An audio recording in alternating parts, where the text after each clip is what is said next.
Beep beep beep beep beep. Okay, can you guys hear me? Can you can, can you can you guys on stream hear me? Okay. So so the Discord voice is not working. Let me see if I can fix that real fast. Uh down mix to mono, stream track. They changed the way that freaking the shit works, and I swear to I'm I'm gonna fight. I'm gonna fight. Monitor and output.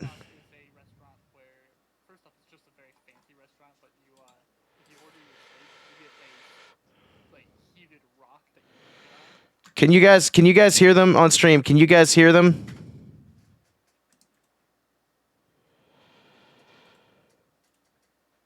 Everybody else, one of you guys talk.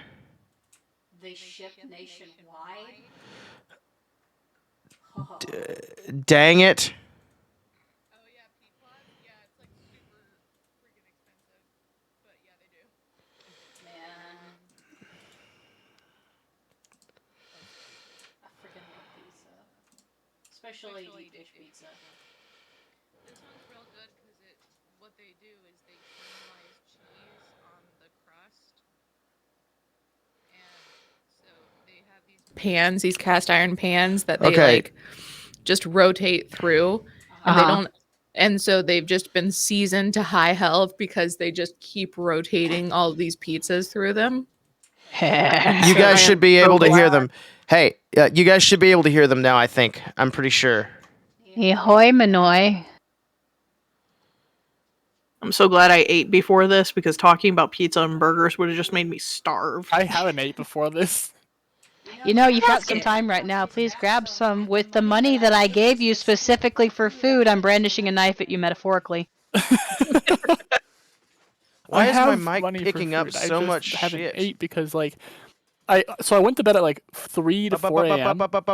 Slept like an hour, maybe 2. I don't know. I was not able to sleep very well. Was awake for a little bit, then went back to bed for a little bit, and was awake for a bit, and then went back to bed for the whole day.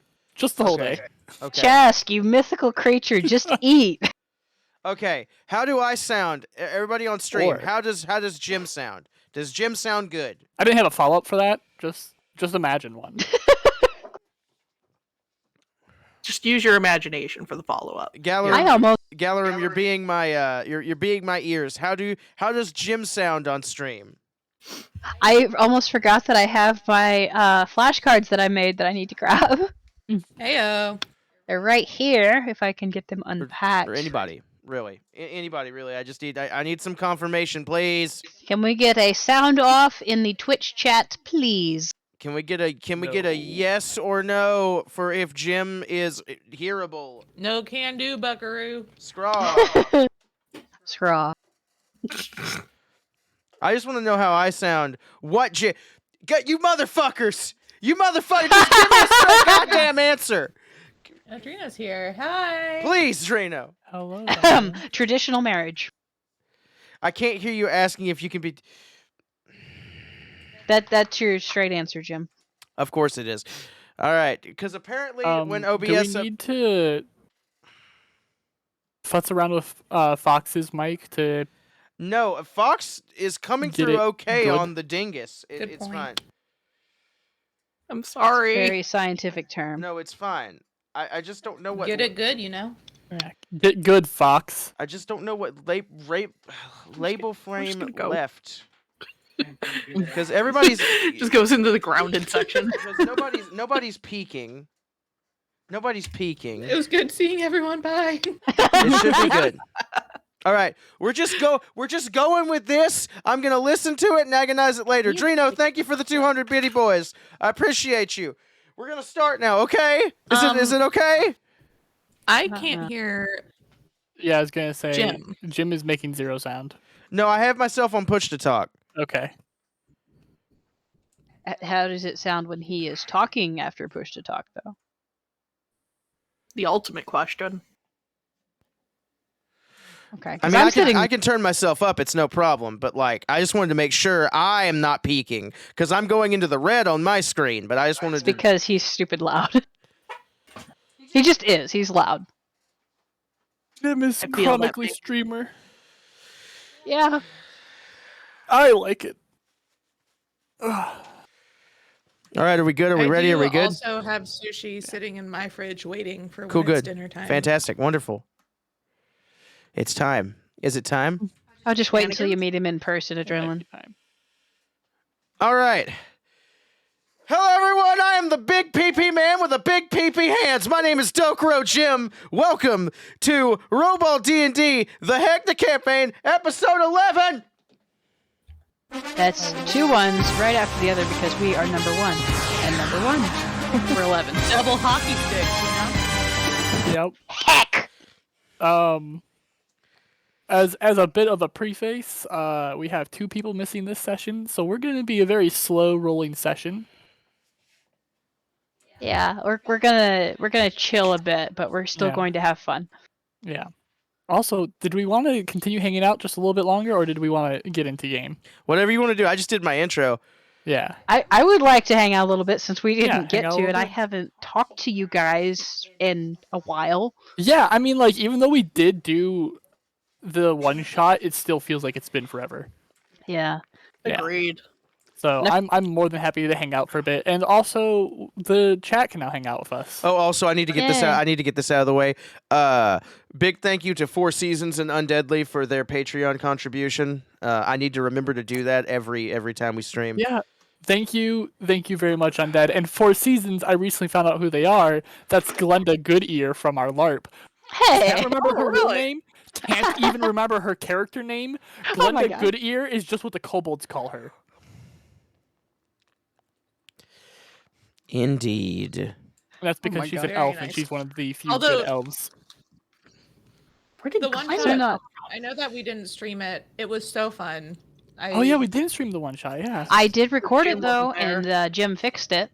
That's awesome. But unfortunately, I don't know where to upload it because it's not a video format. It's an MP3, and I've got it currently on my Google Drive, which has got like my wedding photos and stuff. So I don't trust anybody outside of you guys to click it. I'm sorry. That's fair. If I want it, like at some point, if I get a wild hair and I want to fire up Windows Movie Maker and put a really crappy JPEG of a dragon with that over the background and upload it as a video somewhere, I will share that with the chat so everybody can go Sounds back good. and relive the chaos of us being the baddies. Yeah, so the one shot that we ran was called We Are the Baddies, and it's technically like a series of short one shot things, or you can run it as a short form campaign. And it's basically you play as people like revelers in the Revelia trying to corrupt the heroes. And they corrupted the rogue of the group this time around. Which was not supposed to be that easy, right? No, he was supposed to get away. You were supposed to do a little bit of a chase, and then corner him, and or her, sorry, and like it'd be a fight there. And you guys did everything right to just skip all of that. Rowoda restrained him or her with Rowoda's love. Rhoda is magnificent, and I really want to have her and May in the same room at some point. Oh, that could happen. I don't know. I feel like it would be very weird to like. I mean, it would, but just metaphorically, it's funny to me. Oh yeah. Like, Very similar vibes. what did you say? Like, she was bear hugging the halfling, and you'd have May off in the distance, like, oh, I want to be hugged like that. Yeah. Yeah. How come she gets hugs? Would put the rogue in arm jail, of which they could not escape. I love the whole. It's like, no, you need to hold still. Adrenaline, you're also a wonderful people. Toxic Andy, thank you for the follow. I appreciate you. Welcome to the Skeleton Army. In I fact, accidentally yesterday when I still feel bad that I messed up your campaign in 7 Ways to Die yesterday, Adrenaline. Sorry about that. Also, What? Also, so Adrenaline yesterday was playing 7 Ways to Die and 7 days. 7 Days to Die, and he was streaming it, and when he was doing it in a way where you could put in like hashtags to do things that interact with the players, and I accidentally killed him during a campaign. Killing him was not the mistake, but during It wasn't the mistake. that was intentional. Yeah, it makes you fail the quest if you die during it. Jim, you were trying to say something? They're like, yeah, you didn't do it. And that's what I feel bad about, that the quest didn't get done. I don't remember what it was, but I mean, I'll remember eventually. Oh, good. He'll remember and it'll just tumble out. Yeah, actually, at this point, I'm going to go ahead and plug Adrenaline 153. They're an amazing streamer. Yeah. Very different energy from Jim. So, very quiet and chill kind of stream, even when he's playing games that can be a little frustrating. Yeah, when you need a cooldown from the hype, salty, screaming rage that is Jim, tune into Adrenaline for... Yeah. Like, I feel like it's sort of second-hand rage because just watching him, like, dig the holes and have to burn it to access stuff just makes me a little crazy, but he takes it all in stride. That's wonderful. Yep. Yeah. It's very, like, lo-fi beats to study to. Yeah. Yeah. Lo-fi beats to kill zombies, too.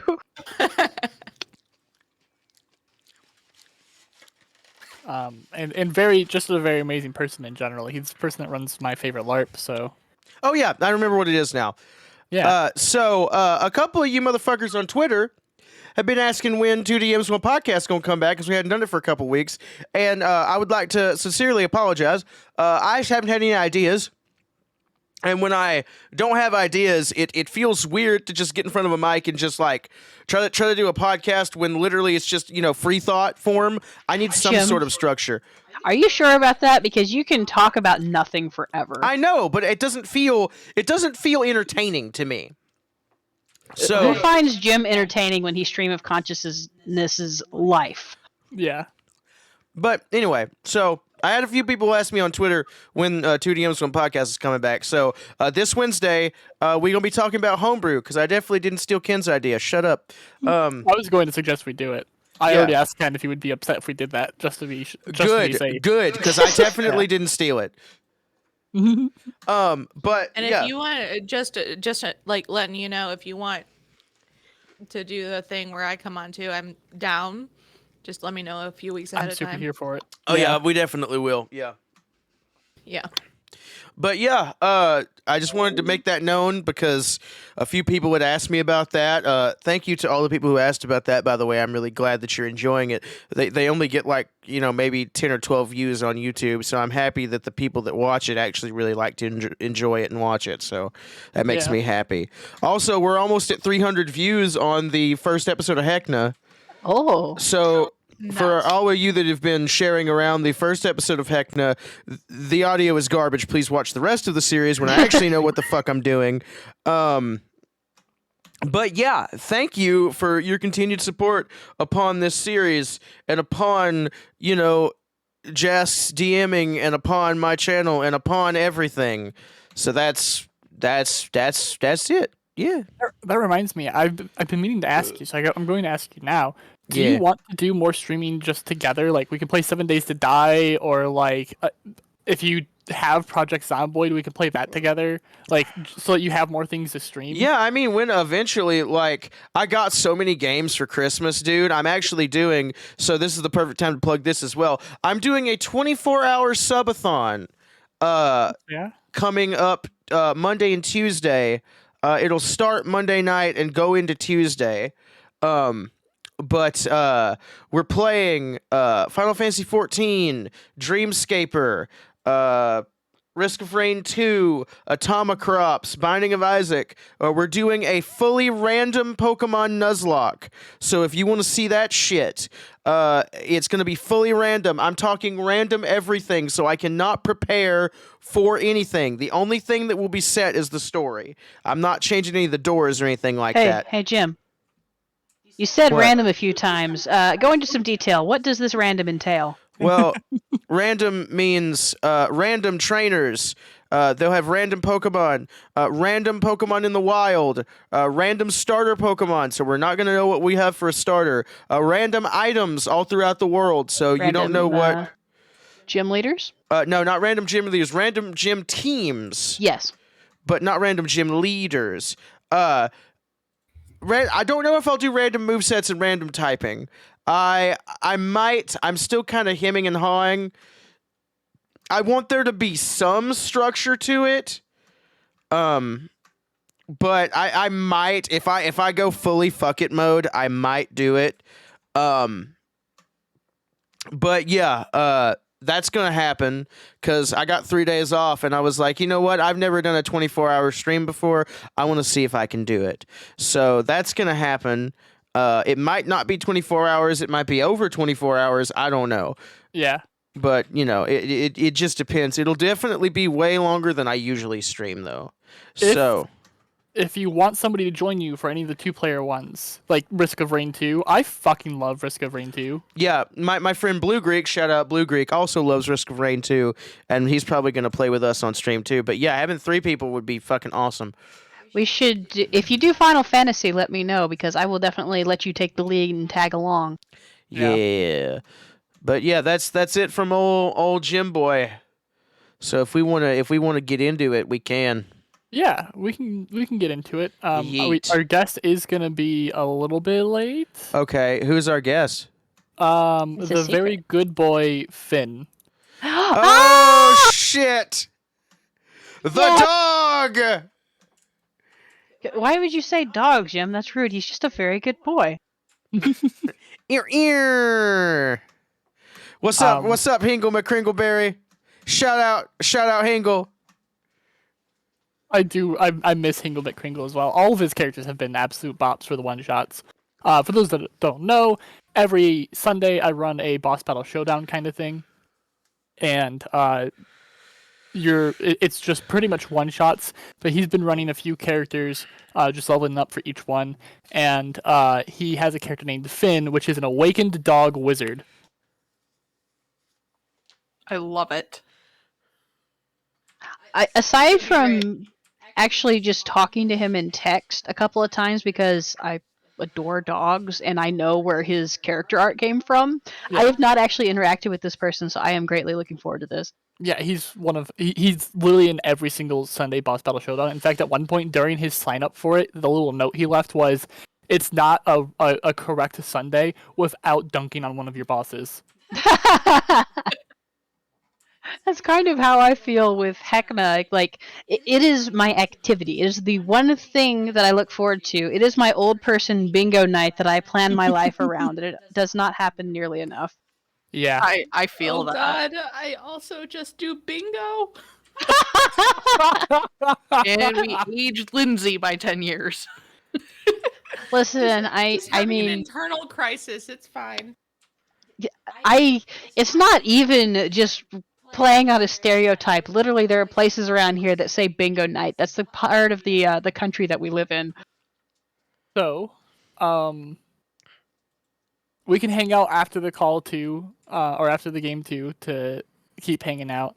I do always miss you guys tons. So, I feel refreshed after getting to talk to you guys again. This is great. Yeah, same. Mm-hmm. But getting back into it, last we had left off, you guys had stopped just before going into the casino. You had a pillow fight. Fettuccine won. I still absolutely love that you all forgot about Fettuccine. You had a 3-hour conversation spanning across multiple areas. No regrets. No regrets. You got attacked by the Vogues. They tried to clownify May with a slingshot schnozzling. Oh yeah, somebody's gonna be drinking some toilet water later, I swear. I'm just gonna give the Vogues a bunch of swirlies. It's really Dog will good. assist. Yeah, that's what you get. So there is no bathhouse kind of thing in the Revelia or bathroom place. It is. Well, you are you know. using them swirlies in a porta potty. Yeah, you know what? That's fine. I'll just I'll take them to the boat ride and I'll use them like skis. Okay, that's. It's the stuff of nightmares, Jess. And not I'm even trying like not to think- not even like a porta potty that like gets picked up and moved, and so like at some point it's gonna get cleaned. It's the Revelia. You know damn well that they've probably just put some horrific creature in there to possibly maybe clean it.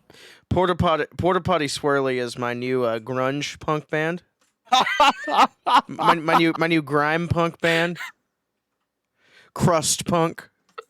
You know, a lot of people haven't heard about them, but I feel like they're gonna leave a mark. Yeah, a skid mark. That was the joke, Jim. Thank you. You're welcome. I'm funny. Delightful. Then you guys picked up masks. May got a very special mask. Fog didn't get a mask because it will not fit on their face. And while wearing these masks, everyone sounds like Heckna. I feel like a schnozzling would just bounce off of Fog's head. It would just hit him like a rubber ball and... A schnozzling would have interesting interactions with Fog, and I'm looking forward to possibly exploring that. Oh boy. I am terrified yet excited. It's terra-sided. Or parasited, if you will. Excited, my new favorite dinosaur. I was thinking something like that. Coming to Ark soon. Oh my gosh. Actually, we don't talk about Ark right now. I'm pretty pissed with them. That's fair. Oh. Yeah, Studio Wildcard fucked up. Anyways. We come back with you just in front of the casino. As you are heading towards the casino doors, you hear a voice. Mayworth, is that you? Hello? I look around. Okay, as you look around, and I'm sorry, May, I'm pushing this forward a little bit. You're good. That is what you see. Behind you. Ugh. A dirty looking woman. Skin a light toned green. Hair knotted and dreaded, but you don't think like the dreadlocks are intentional. They are just from years of not caring and the hair knotting and then getting dirty and just getting to be like that. And branch-like antlers just coming out of their head. Dusty! Mayworth. Hi! Dusty? Hello. Dusty, this is everyone. What? Splendor is wearing the Heckna mask. She just kind of tips her head. She's probably raising a brow under there. Is this your is this your friend? May is hugging Dusty. Clearly, hi, I'm Eugene. Hello. Splendor, you will hear Fog say May remembers. Splendor tips her head the other direction towards Fog, rests a hand on her hip, and she drums her fingers a little bit. If anybody's paying attention, she looks thoughtful. One arm wrapped around May to continue the hug.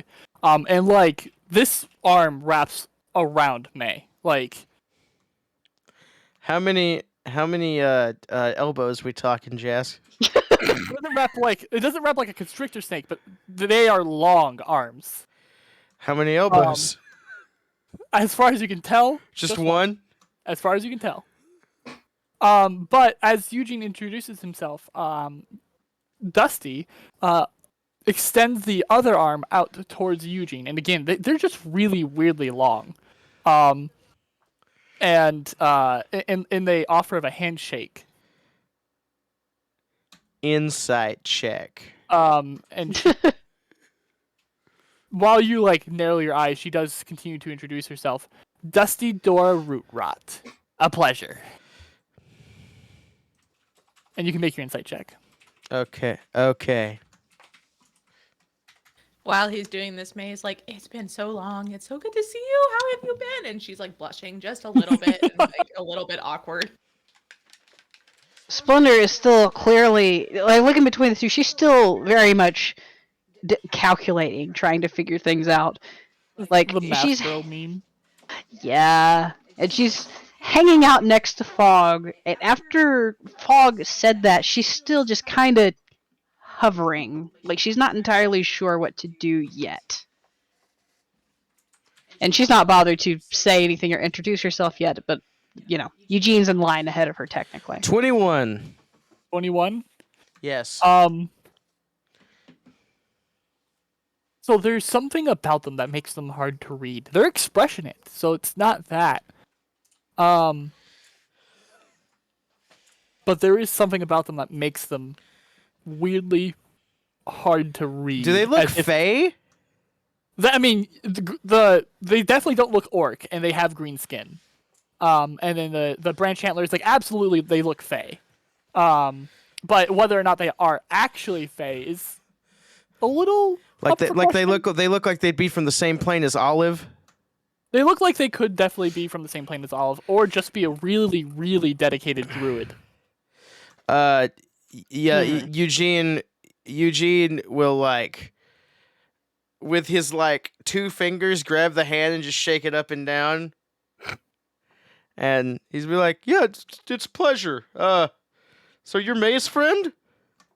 Yes, friend. May. Insight check.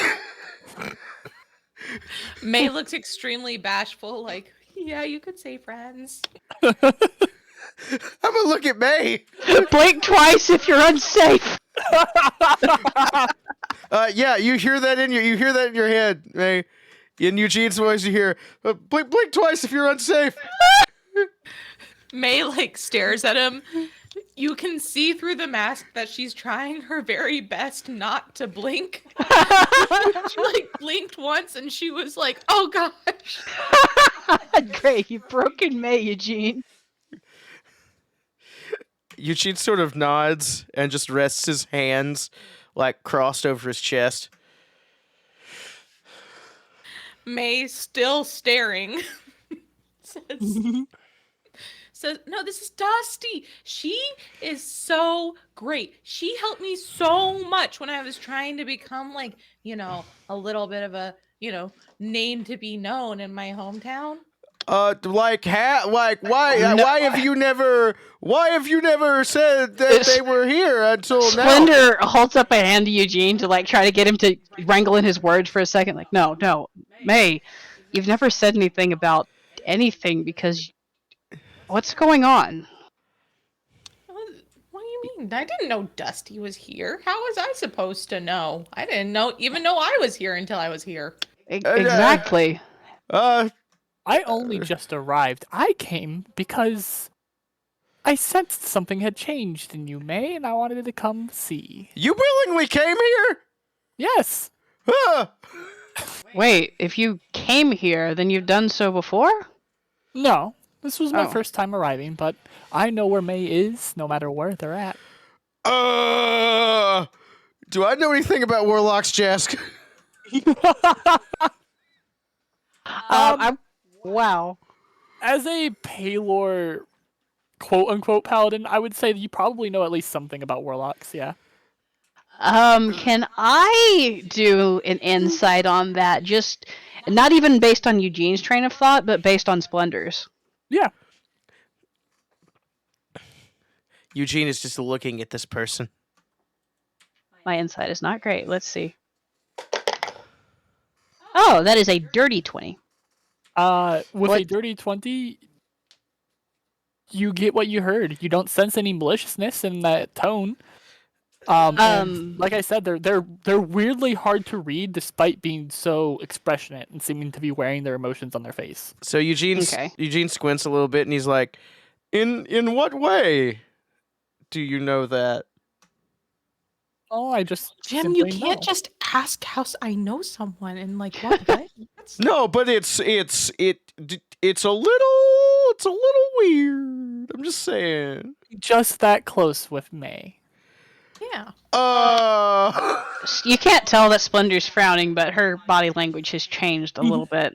Yeah, Eugene kind of like he kind of just like shuts his mouth and his lips have formed into a thin line. He's just like, "So, are you gonna be traveling with us, or you just here to say hi, or?" Mostly I came to check on May. I felt something had changed, and I wanted to check on that, as there was some talks last time we were hanging out, and I wanted to see what was going on. You have to hang out with us. This is a fun group of people. We played a pillow fight, and there were games, and it's just a good time overall. Please say you're going to stay with us. As May starts to list off things, you get the first sense of, like, as you're watching it cross her face, you're realizing it's the first sense of actual emotion. As her brows furrow and she narrows her eyes at May. Jask. Yeah. With the insight that I rolled before, Yes. how does my view of this interaction compare to the one with Calamity and Arachne? Like, what is the vibe comparison? As you're seeing this new actual emotion cross the person's face, you kind of, you can see parallels, but I mean, you can see parallels in almost anything as long as you're looking for them. So it's very little to go off of. I would say for her case, Splendor would definitely be biased and probably looking for the worst. Yeah.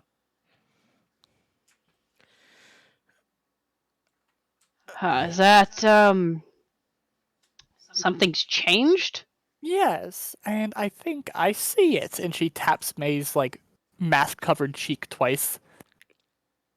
Splendor, like, barely shifts her weight like she was going to take a step forward and stops. May touches her mask. Oh my gosh, I just got this. At that store, they have the best stuff. They have, like, all these different paper masks. I found this just on a shelf somewhere. There's a whole bunch of these different stuffed animals. Wait, so they weren't even selling something like that? Again, the brows furrow, and she, like, kneels down so that she's now at May's level. She's just, like, looking the mask over. She has... You don't even exist. The rest of you don't even exist anymore. She's staring down this mask, looking it over. May looks even more bashful. Splendor is going to cast a look to Eugene, and then she's going to watch Fog to see what he might be doing or reading from this situation. Hey, Jask. Yeah. Detect magic on the mask, if you please. Okay. So, detect magic has a range of 30 feet, right? Yeah. Okay. So I believe it's 30 feet. Let me look real fast. While Jim's doing that, I will tell Kaitsu or Splendor what Fog's reaction to all of this is. Surprisingly, I would say he's on edge. Like, you can feel he's tense about this situation, but he doesn't know how to respond to it. So right now he's just watching very intensely. Yeah, and you might even sometimes hear like a low growl coming out of his chest. Okay. So the mask detects as magical. Uh-huh. What school? And the person detects as magical. And I didn't actually ever think about what school this magic would, or this mask's magic would be. So give me just a moment. Okay.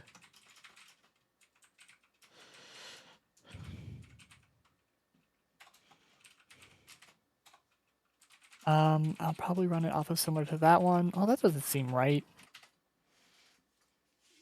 Well, Splendor is like at Fog's shoulder, and aside from when she moved forward when Dusty touched May's mask, she hasn't moved yet, but she just quietly sets a hand on his shoulder or his thigh, depending on if he's still allowed 2 legs or 4. And he would be standing on 2 legs right now, so he's currently taller than everybody. Okay, yeah. She's got a hand at his hip then, and just kind of doing... She's grasping with her fingers into his matted fur, like she's just trying to keep cool. So, the mask comes up as a strong abjuration. Abjuration. Is that's illusion magic, right? It's protective magic, usually. Okay, so abjurative is like shield, that's abjuration? Shield is abjuration, Intellect Fortress is abjuration, I forget what other ones are abjuration. I don't use abjuration a lot. Yeah, because yeah. Eugene knows shield, so... Yeah. But you also see that Dusty comes up as magical. A lot of magical. There's all kinds of magic auras all over them. So like me, sort of? Not like you, whereas you're made up of mana. It's more of like they carry a lot of magic items on them. And have so it's the items. On them. Okay. They also have a few spells on them.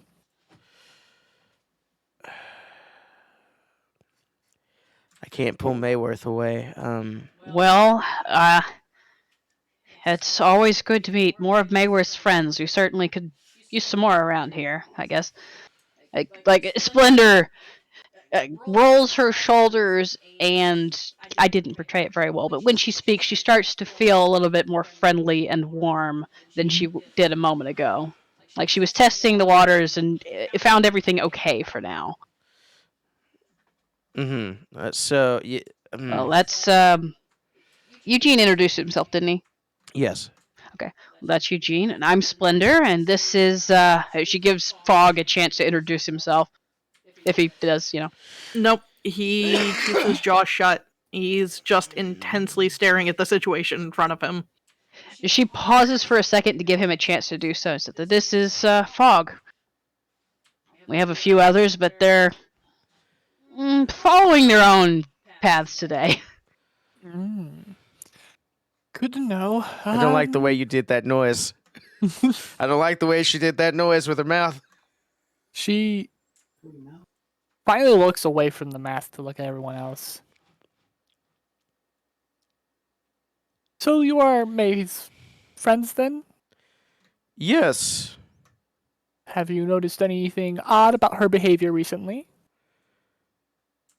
She's been the same most of the time that we've known her, as far as I can tell.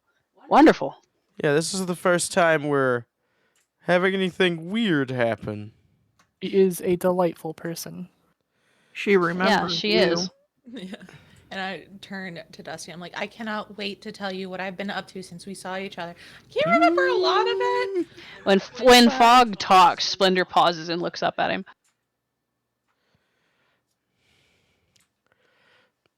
Yes.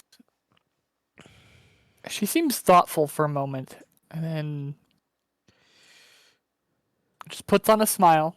And it's the same as you have been seeing, and you're realizing now, having seen actual emotion on this face, this is a really good showman smile. Yeah. And the only reason why you're picking up on it is because both of you hit 20 or higher on insight. Otherwise, you would be absolutely convinced this is a real smile. Yeah, so inside Eugene's head, a voice pipes up, I don't fucking like this one. And Eugene says in his own mind, yeah, I don't either. Hello, Finn. Hi, Finn. Hello. We got started just a little bit ago, and we have not moved on from the one scene we started, so you are not too late. Nice. Could we pause and get a very quick sound check on Finn for the people in stream, since this is the first time he's joined on here? Yes. Hi. Finn, describe yourself, my boy. What do you do? Finn is a golden retriever wizard. He is a golden retriever. He has a wizard hat, a magical stick, multiple magical satchels on his side, and he just is he communicates telepathically. And he moves stuff with his mind. He's just very happy to be there. He's a good boy, and he loves everyone. Finn, I've got you in the mixer, so you should be Gooch's good to go. just I wanted to screw with your audio like for a second before we got started. So now you're at the same level as everyone else. Oh well, apparently slightly quieter. All right, let me turn you up like 5%. Okay, he should be on the same level as everyone now, but it may just be his mic quality. I'm not sure. Yeah, I'm kind of using AirPods, so. Oh, wow. No, thou art Gucci, homie. I like to make everyone sound the same, so you know. Okay. Yeah, if you need me to change anything, I can. I'm just the headphones are the easiest right now. We're good. We're Gucci. All right.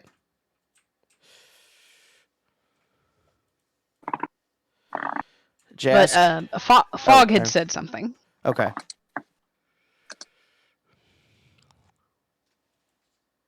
Sorry, I had to step away for just a half a second. Yeah. So the only thing Fog had said was in response to May's friend here was to say that May remembers her. Okay, sorry, I'm back. Y'all are killing me. Okay, did we get Finn figured out? Yeah, Finn's good. Okay. Okay. Yeah. She hasn't spoken about you before. Sorry about that. We've had a lot going on. It's okay. To my knowledge, May had memory issues. Well, so it's very understandable that she hadn't spoken to me before. Well, yeah, but that was just the way she's been. Yes. And now she's not. She's talking about all the things she wants to tell me about. And to be fair, I mean, there's no real opportunity for you to have come up. Not that I wouldn't have talked about you. It's just like, stuff's been going on, guys. So, May, are you ashamed of me? No! Oh, no. Me no likey. Ooh, I don't like this. So May is trying to no, I'm not ashamed of you. Why would you ever think that? Very consoling. She reaches out, and again, everything about her is just weirdly large. And as she pets May's head, her hand almost wraps all the way around it. Oh.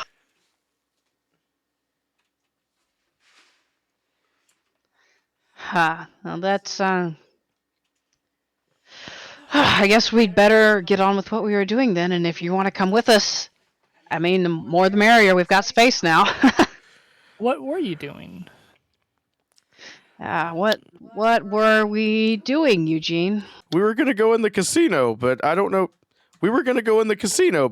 If Yeah. Is that what we want to do? Dusty loves a casino. I do. Gambling is always so fun. Eugene looks uneasy. Yeah, gambling. It's great. It's great. I just had so many red flags pop up in my head. Splinter says it's great and puts her hands on her hips and then pats for a second as she's visibly thinking. Do I have money? Splendor, you hear a voice in your head. I don't like this. You can respond to this message. Mid pat, she flinches and she covers up with Huh? I was just making the joke because Eugene didn't say that it wasn't Paylor. That's because it's Genesis. It might as well be the devil. As she's patting mid pat, she gets the message and she jolts a little bit. It's dang, I don't know what I've got for that. And then in her head, she's like, don't do that. Get out of here. I don't wanna talk while she's around. I don't like people in my head. Well, I'm here, so I imagine that during this time it's just an awkward silence. Yeah, they're literally just quiet as this is going back and forth. But Splendor is probably making faces and stuff, but it can mostly be attributed to the fact that she got that 10 ticket booklet, but she still doesn't have a lot of money, Yeah. and she also can't count it, so she's doing her best, guys. Seeing this, Dusty goes, Splendor, did you need tickets? She looks up. Well, I have some, but I've not really had a lot of chance to earn many recently. I lots of got stuff some going when on. I came in. I don't think I'm going to be using them. Would you like mine? She blinks. It's like, are you sure? There's all manner of things out here, to spend on or have or do or. If I need tickets, I'll simply get more. Well, that's the thing. Now that you're here, you're kind of stuck here, so. Oh, I doubt that. Jim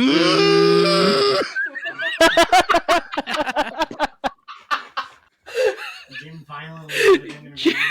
Jim and Kaitsu doing that simultaneously was just great.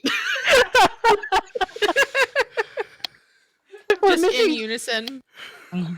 We're missing so much party balance that Eugene and Splendor have merged to be the same skeptical person. Eugender. Yeah, let's go. Eugender. Destroyer of all genders. Yes. Excuse me, I need a minute.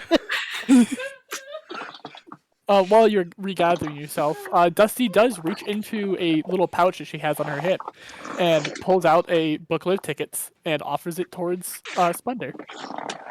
Whew, okay, well, Splendor looks at the tickets, and she Hold on, real doesn't. quick. Finn, you have a lot of background noise that's popping up. Yeah, Sorry. can you mute yourself Oh, real good. fast, dog? Thank you, You're all sir. good. Thank You you. just wanted to call him dog, didn't you? Yes. Okay, Splendor, continue. Splendor looks at it, and she does hesitate. Like, she is expecting some kind of catch. This is, like, obvious on her face. You could read that. But Yeah. she does take them. Yeah. How long does she hesitate? Probably, I would say just for a couple of seconds. Like, Okay. if you go to look at someone you don't know and they're just randomly Yeah. handing something to you. So, after the first second of hesitation, she goes, if you don't like taking freebies, you can just owe me later. But this is a freebie if you are willing to take freebies.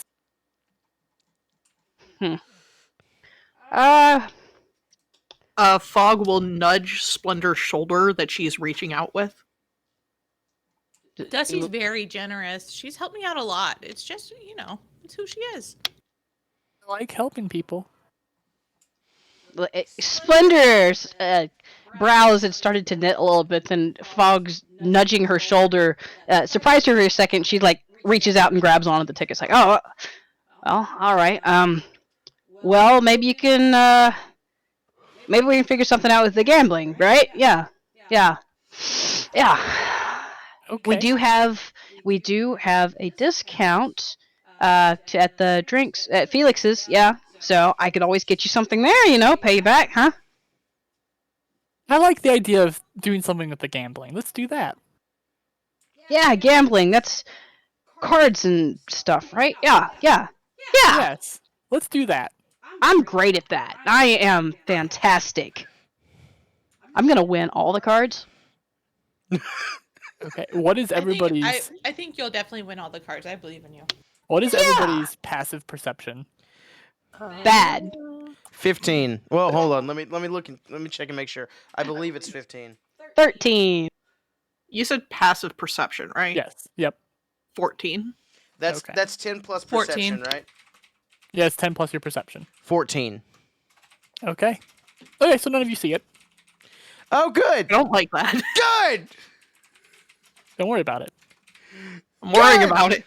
I don't worry about nothing. I'm just gonna win some cards. Yeah. What do you mean that's not how it works?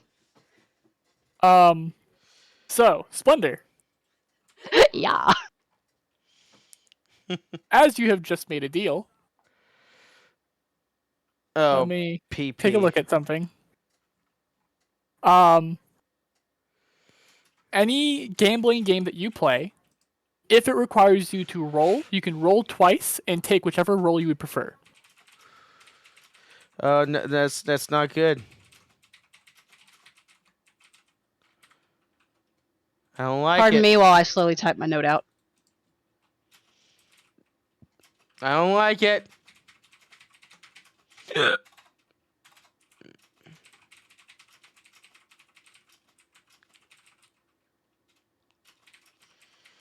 I don't like it. Charles, stop. I should just start calling you Chuck the Wizard whenever I'm referring to you. You should. Chuck the Wizard, stop. You dare invoke his name? So I invoke his name every day. I don't have a choice. Chuck the Wizard, what have you done? You have not washed the dishes. I made a No, sandwich. that's my chore. I'm stuck with that. I diplomatized my way out of that one. Yeah, you Chuck the Wizard your way out of it. That's what it is. Okay, so Splendor takes the tickets, doesn't notice anything, but she's sort of getting back up to Splendor speed, taking everything in stride, just puts it away with the rest of them. Like, yeah, well, yeah, we could do this. How are you feeling about that, May? Fog?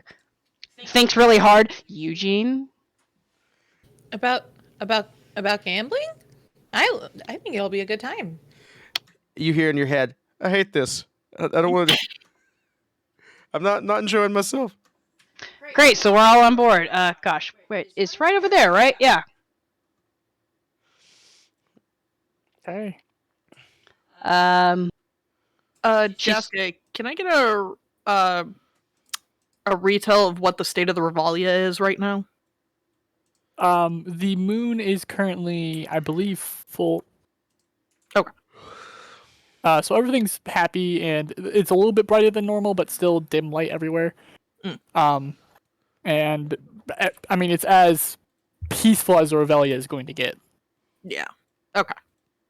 It's the calm after the storm.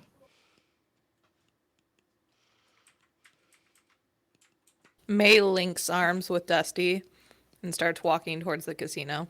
Yeah, Dusty links their arm with May, and then the other hand touches onto the top of May's hand. Splendor's eyes linger and follow them as they go, and then she sort of starts up like she was lost in thought, glances back at Eugene and Fogg to see if they're following along, and goes to catch up. Okay. Welcome back, Gilbert. Are you living? Riley? A little. Hello. Are you deadened? Are you going to be good? Yeah, I'm good. Are you sure? Yeah, I'm fine. I'm sorry. Me and Jim are sharing the same brain cell right now, apparently. I noticed. Have you been listening in to the stream so far? I missed a little bit, but I know that you guys are heading towards the casino, and creepy noodle arm lady is scary. Noodle lady. We don't talk about the noodle man or the noodle. We don't talk about the noodle person. We don't talk about the noodle people. She's definitely boned. So she's an uncooked noodle person. So, you approach the casino, but the doors do not open. So is Gilbus here, then? Yes. You want to intro in, or you just want to hang tight until you catch up, Riley? Wait, what am I doing? You want to mention what Gilbert's been doing, or you just want to wait for an opportunity? I assume that he tripped. And no one noticed. He tripped and just sulked in the mud for a bit. He's been dusting his cloak off for the last 10 minutes while everyone freaks out about this weird horned lady. Gilbert, are you okay? Yeah, I'm fine. Are you sure? Yeah. I'm going to press to digitate Gilbert. Just get the thank dirt you. off of him. He looks very pleased. Eugene smiles at you and then looks at Dusty, frowns, and then looks back at Gilbert, and you hear in your head, I don't like that. I don't like it. I don't like this either. You hear in your head again, okay, well, I'm gonna try to keep May from visiting the Fey realm or something. I have a question. When we reply to your messages, is it like a mental thing or is it out loud? It's a mental. It can be a mental thing. Does Gilbert assume it's a mental thing? That's what I wanted to bring up. He's definitely speaking out loud. You mean that Eugene has mind talked at him before and he's always just answered out loud? Yes. But no, because Eugene did tell him that one time, you don't have to say it out loud so you don't have to look at me. Yeah, he don't care. That's fair. This is the only way Gil knows how to talk to people. He doesn't talk to other people in his head. Imagine talking to people. Right. So when Gilbert says that out loud, Eugene looks at him and like whispers, "Talk to me in your brain." Gilbert, what's your passive perception? Low. It's like 12. Yeah. We were 12. counting on you. I am not the wise one. I am the charismatic, non-charismatic one. None of you noticed the thing. Okay. So what you're telling me is you never made it as a wise man, and you couldn't cut it as a poor man stealing. Do you want me Don't to go smite any you? further. They might pull this. I will add both Eugene and Jim to my smite list. As if Jim is not already there. That's it, making a note. Smite me, go ahead. I will say, whatever is happening, like, aside from making sure that Eugene, who's fretting, is, like, doing whatever in the back, Splinter doesn't care. He and Gilbert are doing their thing. As long as she's got her wingman Fog, she's good. She's gonna follow May and Dusty. But she is, like, watching them suspiciously but unsuspiciously. After Gilbert started talking to thin air,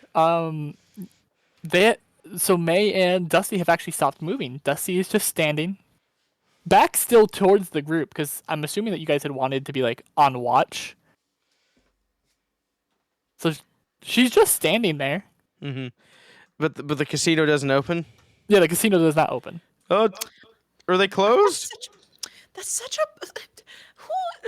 What? I'm so sorry, and turns to Dusty. I'm so sorry. I thought maybe this would be a good time to reconnect, and it's just not working out. What? As she like turns her attention to May, she had just been staring blankly forward. Oh, it's May. It's fine. I'm just happy to be spending time with you and your friends. Maybe we can go play some games. For those of you that like, I'm just gonna give this away for free. May looks genuinely happy. Not like putting on a front or like trying to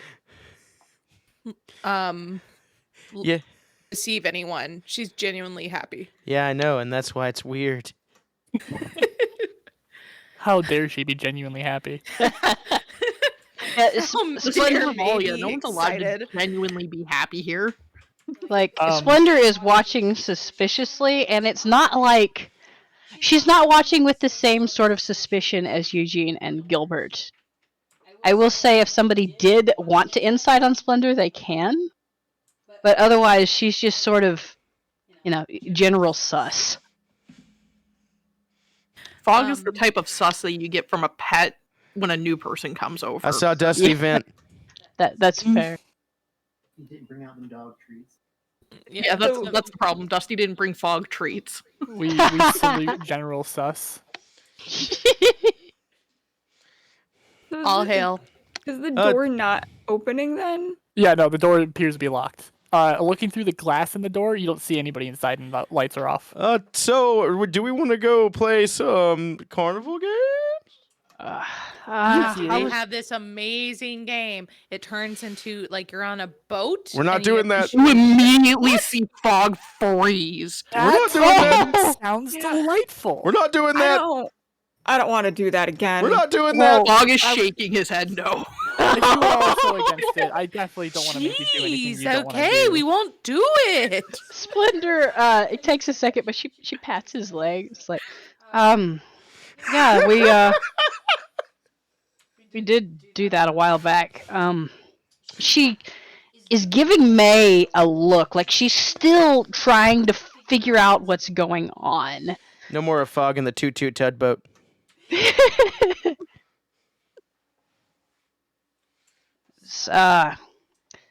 They've got. We don't have a map. I guess we could just pick a direction and walk, can't we?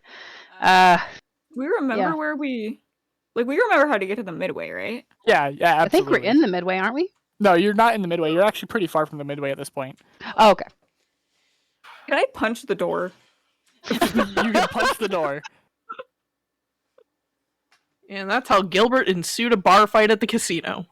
We just leave him there. He punches, and because he has one eye, he misses, and he punches through the glass, and we just pick him up under one arm and book it.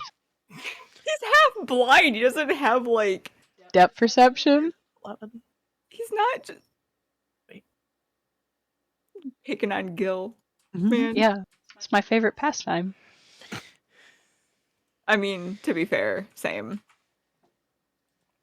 Scatter! Alright. I'm unhappy with this. Let's go. Yeah, let's go this way. And she's just gonna point one direction. Okay, so as you point in that direction and you look over that way, you can see Finn, describe yourself real quick.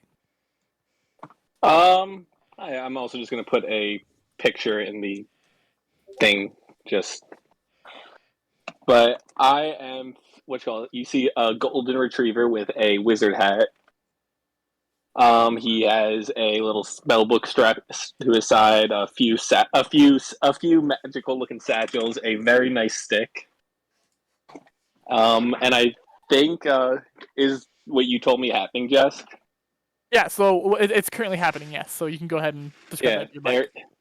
There is a little gremlin child kind of on him, trying to, like, ride him. And you just, you don't hear anything, but you just kind of see the child just kind of get yeeted to the side. Yeah, and it's not like a violent, like, trying to hurt them yeet. It definitely it's just a strong shove. It's a polite but firm. So Splendor points off one direction and turns her head to follow and pauses as she just stares down that direction to see the spectacle coming towards them, just studying them.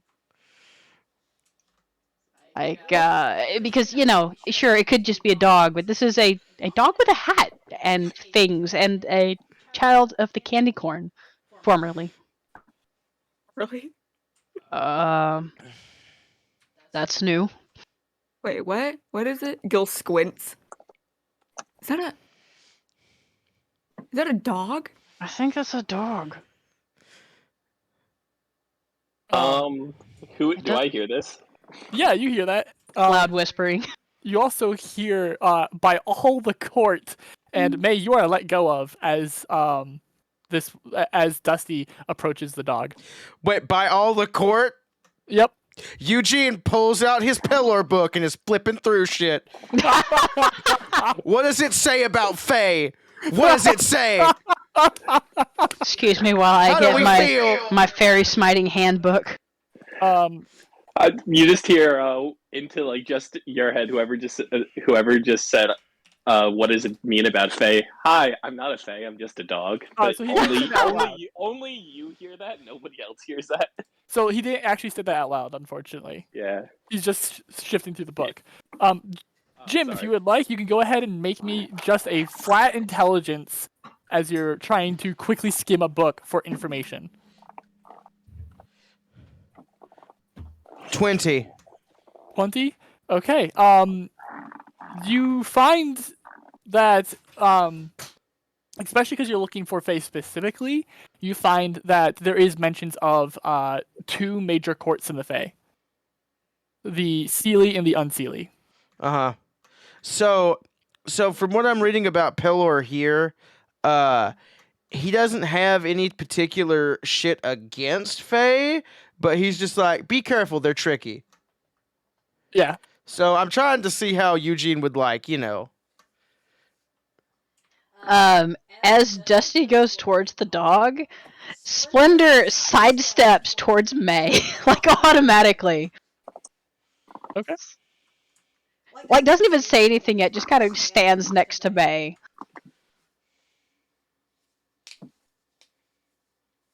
Isn't Dusty great?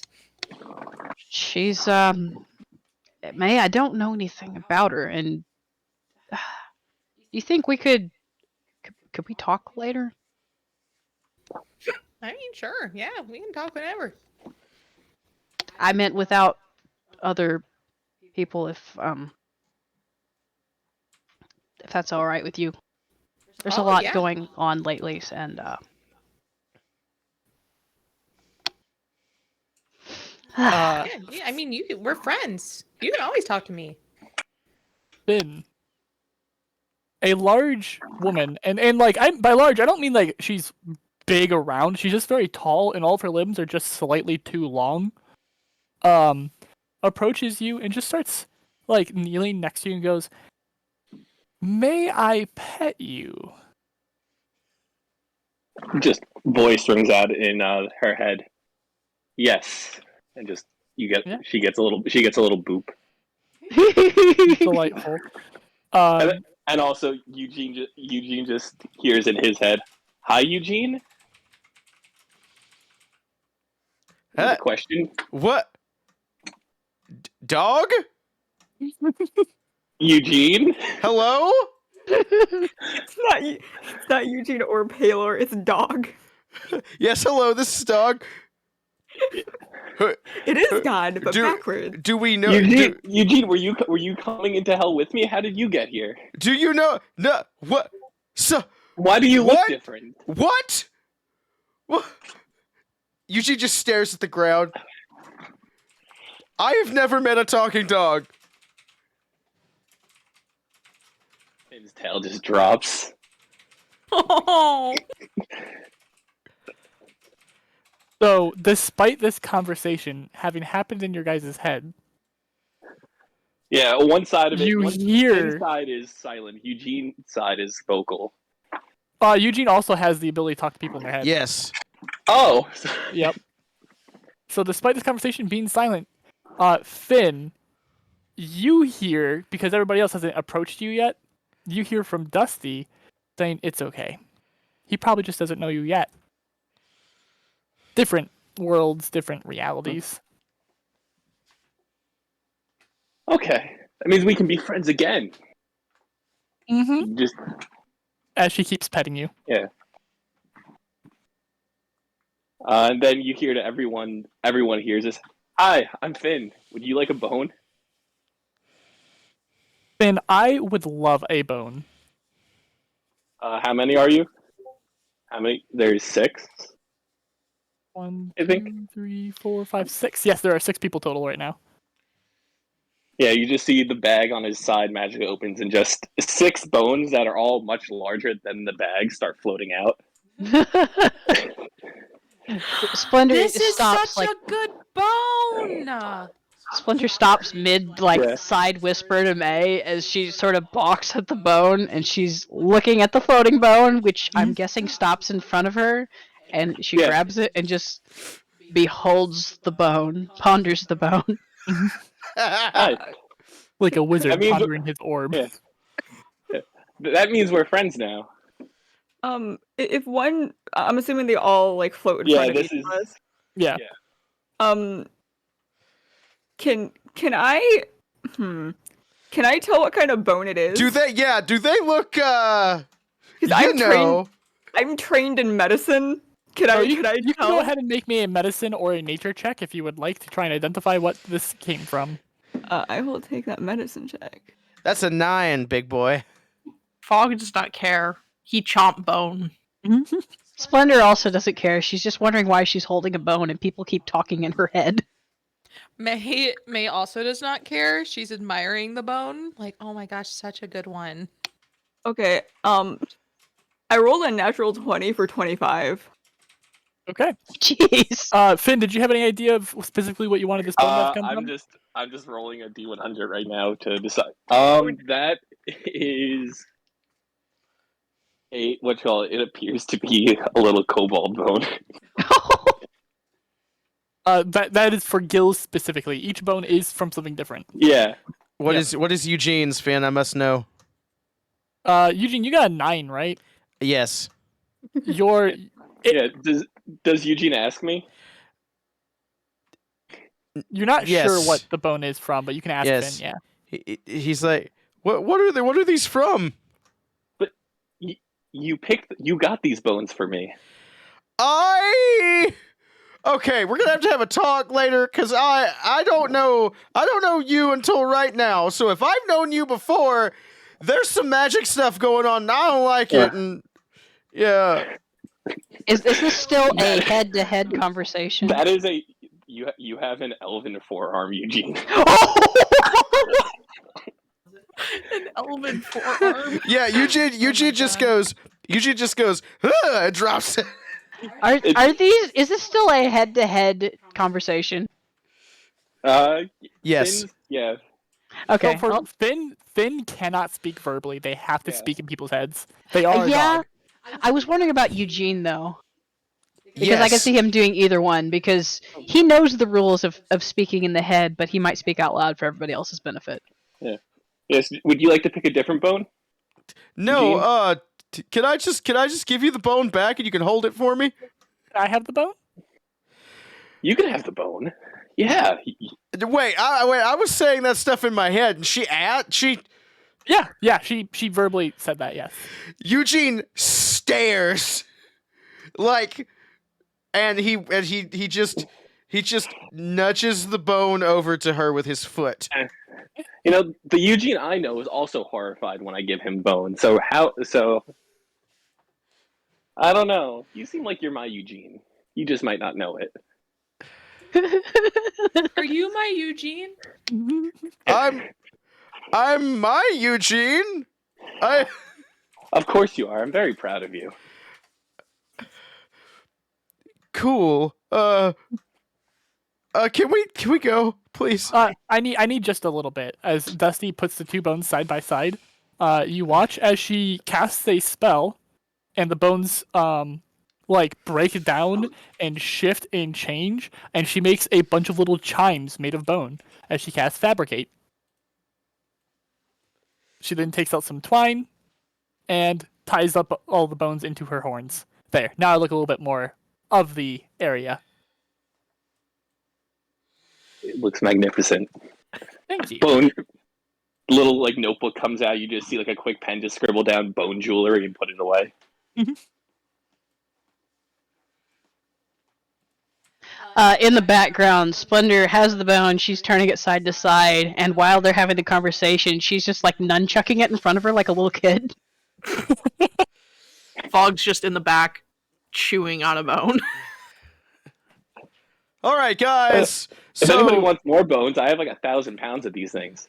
Well, There's a lot of bones. no, but you can you can come with us, I guess, if you want to. Okay, are you guys going to hell? No. What? We're already here. What? I'll tell you later, Eugene. It took you a while the first time. Don't tell me now. Don't.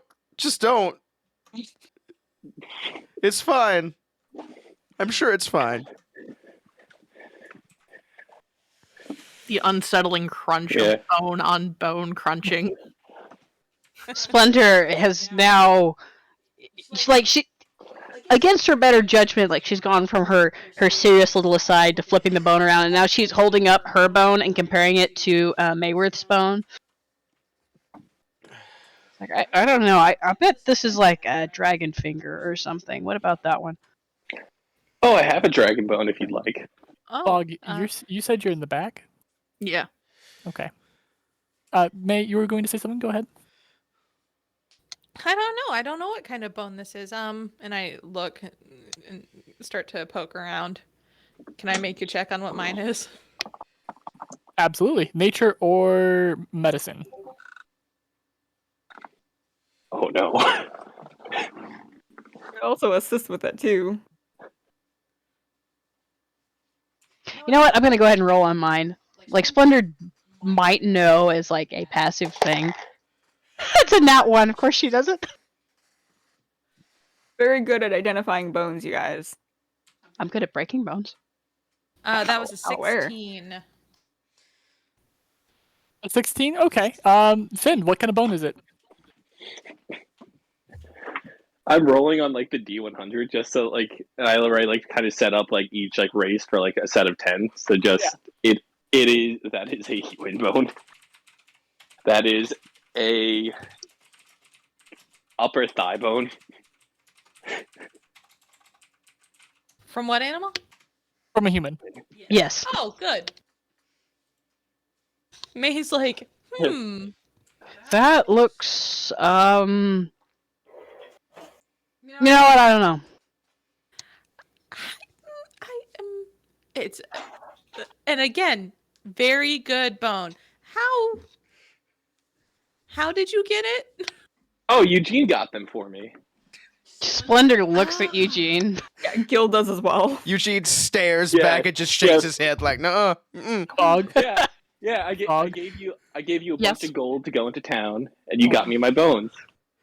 Splendor looked at the human leg bone, looks at Eugene, looks back. Fog, I am so sorry. Oh no. Oh no. Oh, what are you doing? Fog is take- just chewing on a bone. You take 48 points of damage. Holy What? What? Is that a spell? Nope.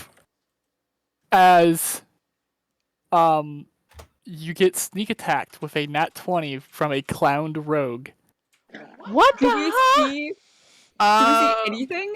Now that their stealth has been broken, as Fog probably cries out. Oh yeah, no, Yes. he's howling at this point. Yes. You're gonna hear a very angry, distorted growl as he's gonna try and whip around to just grab whatever the fuck just did damage to him. I'm gonna need initiative rolls now. Alright. Yikes, yeah, okay. Wow. Okay, we're getting right into this, huh? I'm so sorry. That sucks No, you're so not. much to open No, combat with it's all good. 48. It's all good. Oh my god, I don't have great initiative, but And by the way, if a certain different group of people were here, they would recognize the clowned rogue. Yeah, Oh, gee. buddy! It's my little friend. Aw. When you have... Oh, you are already putting them in here? Okay. He's busy making friends, it's okay. Yeah, our initiative doesn't look great, you guys. Well, Oh, no. me and May are in the back, so at least we're closest. I got 20, so there's something. Fucking We're just 48! Gil is still just Splendor, I am so sorry, because like Gil or not Gil, Fog would have been right behind you, so that would have been ear piercing for you. Yeah? It's I feel okay, like Gil buddy. was also standing with the girls and was just looking at the literal like thigh bone of a human and like glancing down at his own leg. Man, I remember reading about D&D and learning about it. I am glad flat-footed AC is not a thing anymore. Oh my god, yeah. Human thigh bone. It's a club. Jim, did I get yours yet? 13. 13? Okay. Yeah. What is your dex modifier? Plus 0. Okay. Oh, wait, do you add dex to that? I forgot again. Yes, I you added do. initiative. Oh, okay, so I got an 18. Okay. Dex plus initiative. Yeah, your initiative should be whatever your dex is, Shayla. Okay, wait, no, it's plus 4. Okay, so I'm good. Why am I like this? Wow, yeah, I got that fucked up too. Wow. I apologize. My brain is still not here. Ah, okay. I think it's because there is a block for initiative on my character sheet, and I look at that and I'm like, wait, I need to add dex. I And just fucked up. It's Oh no. Did you kill Fog? No, Jazz. no. I was typing in everybody's initiative into the like column thing I do, and then I was going to go put it somewhere else, and then fucking highlighted everything and erased on accident. Oh I no! also need to give one extra description for Fog right now. Control Z. Control Z. Control Z. Do it. The Raider is giving you tips. Do the thing. There's Fog twice. I'm also going to do that. Don't you think he Fog. deserves twice as much vengeance? Although, Fog from wherever he was, from where he's standing at, underneath him, you're going to start seeing a puddle of, like, black ooze showing up and starting to mat his fur down. Delightful. Yeah, Jask, in other terms, you got me past half health. Oof. Okay. Oh, Fog's still alive? Yes, Oh, yeah. Fog is still alive, yes. Oh, I thought you just straight up just killed somebody. Yes. Welcome to your first session, Finn. Yeah, The I'm like... first party member of hitting shit dies. Oh boy, isn't Beep gonna be surprised? although, Fog is in the initiative order twice. Oh, Gil is just gone. Eternally. Gil doesn't have combat rights. Also, because I had misread that, I did get a 14 and not an 18, so I'm still in the same spot. Okay. I screwed up my roll. I'm just being lazy and not changing it. We're all just doing keep- great tonight. It's like okay. It's been a while since you've done actual combat. That is rolling true. initiative is the one card that I have not made yet. So, Focused on Mayworth. Mayworth, Hold on, you my get to dogs start us are off. losing their mind. Hold on. It's okay. Sorry, Jess, this is a mess. No, it's not a problem.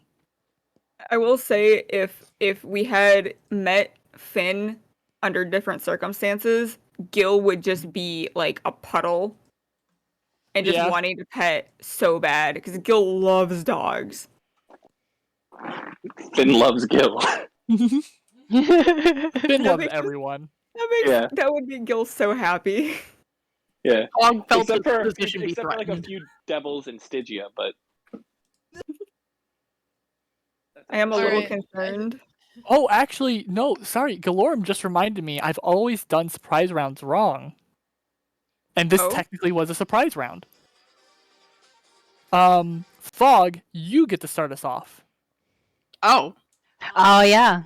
panic. Surprise rounds start after the person who used the surprise round.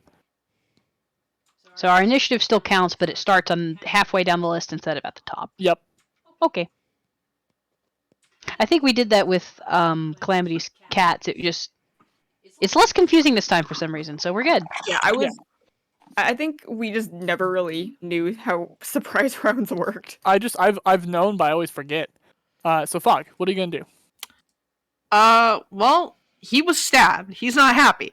Yes. So, assuming that the perpetrator is right behind him, he's going to whip around and try and grab them. Yeah, they are still right behind you.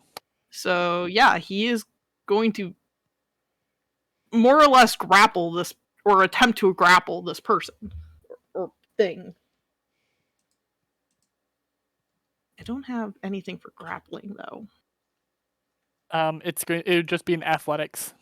Athletics. It's going to be an athletics against their acrobatics or athletics of their choice.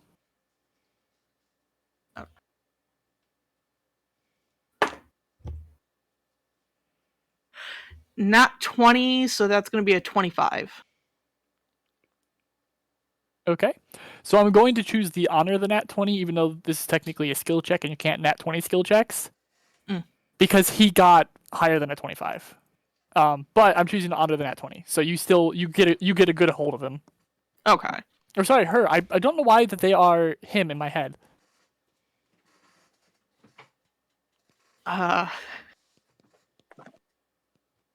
Brain meats are puddling and panicking. You did just take 48 points of damage. Yeah. Yeah, there is Grappling is nothing for me to circumvent that. Grappling Yeah. is an action too, right? Yep, it is an action to do Never. that. I can never remember. So, I have my action, my bonus action, and movement. Yep. I'm probably not going to move, so get rid of that. So that leaves a bonus action. Can bite be considered a bonus action? No. So like, I would allow an offhand attack, which bite could be that for a monk especially.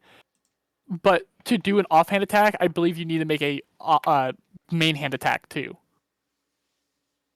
Okay. I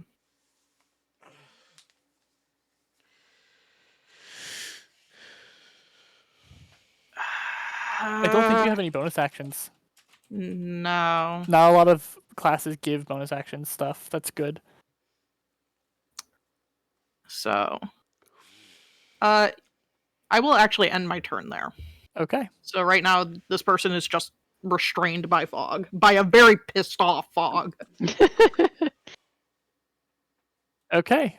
Next is Fog 2, otherwise known as Gil. Okay. So how bad does Fog look? Like,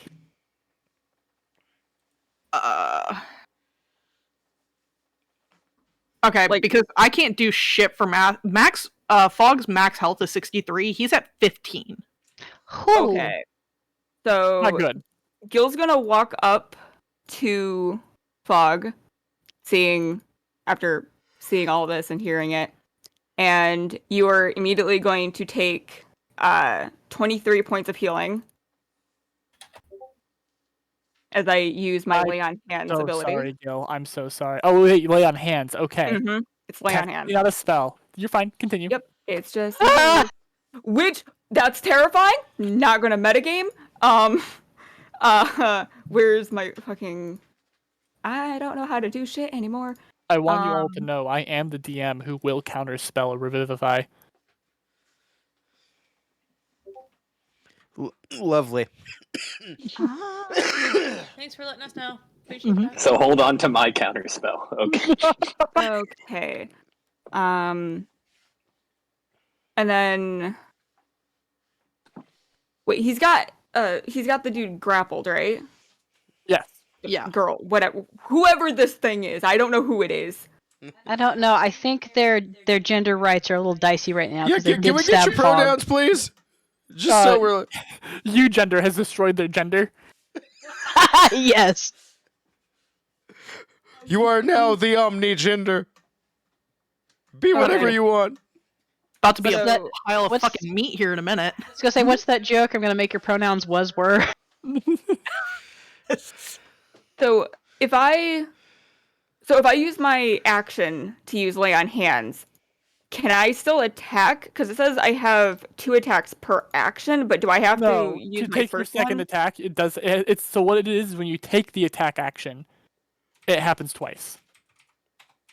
So you cannot take it. You cannot take Okay. your second attack. Okay, so knowing that, I will do what I was going to do originally anyway, and use a bonus action to cast Divine Favor on myself. That's going to get counterspelled. Okay. Does that Boy, just- sure. Does that just Sure. happen? Do you have to roll for it? Like, what what does level it is do? what level is Divine Favor? It's just a level 1 spell. Yeah, so then it's auto countered. Now, from what I know about counterspell, you have to see it and see the person, right? Yes. You attempt to interrupt a creature in the process of casting a spell. If the creature is casting a spell of 3rd level or lower, its spell fails and has no effect. And if it's up above 3rd level, they have to make a roll. Okay. And it's a reaction to do, which you can take when you see a Yeah. creature within 60 feet of you casting a spell. Okay. I'm assuming I would know that. Yeah, you would know. Can I look around to see if anyone's leering at me? Or is that, like, yeah, an you can make a quick perception check. Oh, okay. Where's my perception? 12. Your party. Your party's the only ones that you can see around you right now that's looking your way. Great! Stop fucking with my magic! Gil says out loud. Delightful. All right, that's it. Okay. Next we have Finn. So how many are there? So you only see the one rogue right now.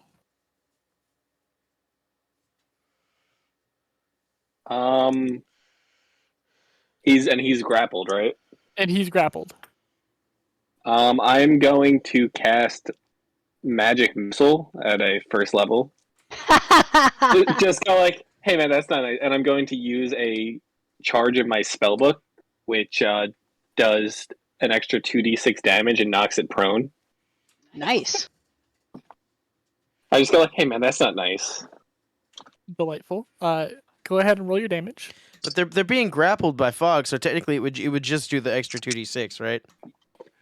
Well, you can be prone and grappled. Fog and the rogue just go down on the floor. Oh, I'm not hitting fog. Well, yeah. I have an idea of how I'm going to roll it. Go ahead Okay. and roll your damage, Finn.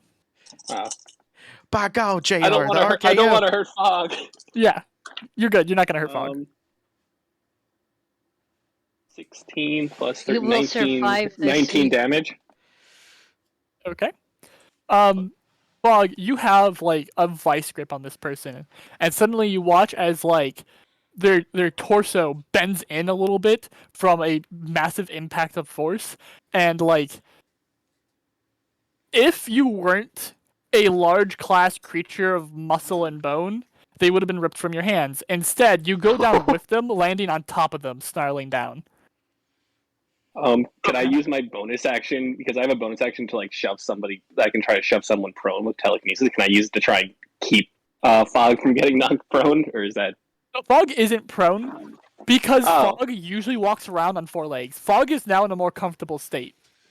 Oh, okay, so Fog's doing great. Well, yes. Great for having been stabbed. Yeah. Okay. I guess I just use my bonus action to telekinetically smack him across the face. Doesn't really do anything, but it's just... So, bam! No, it feels like a smacked a newspaper. Bad. I was gonna say I was wishing it was a newspaper. That's a bad. That's what bands do. Yeah. Wait, stop that. That's my turn. Delightful. Okay. God. Next is now May. Okay.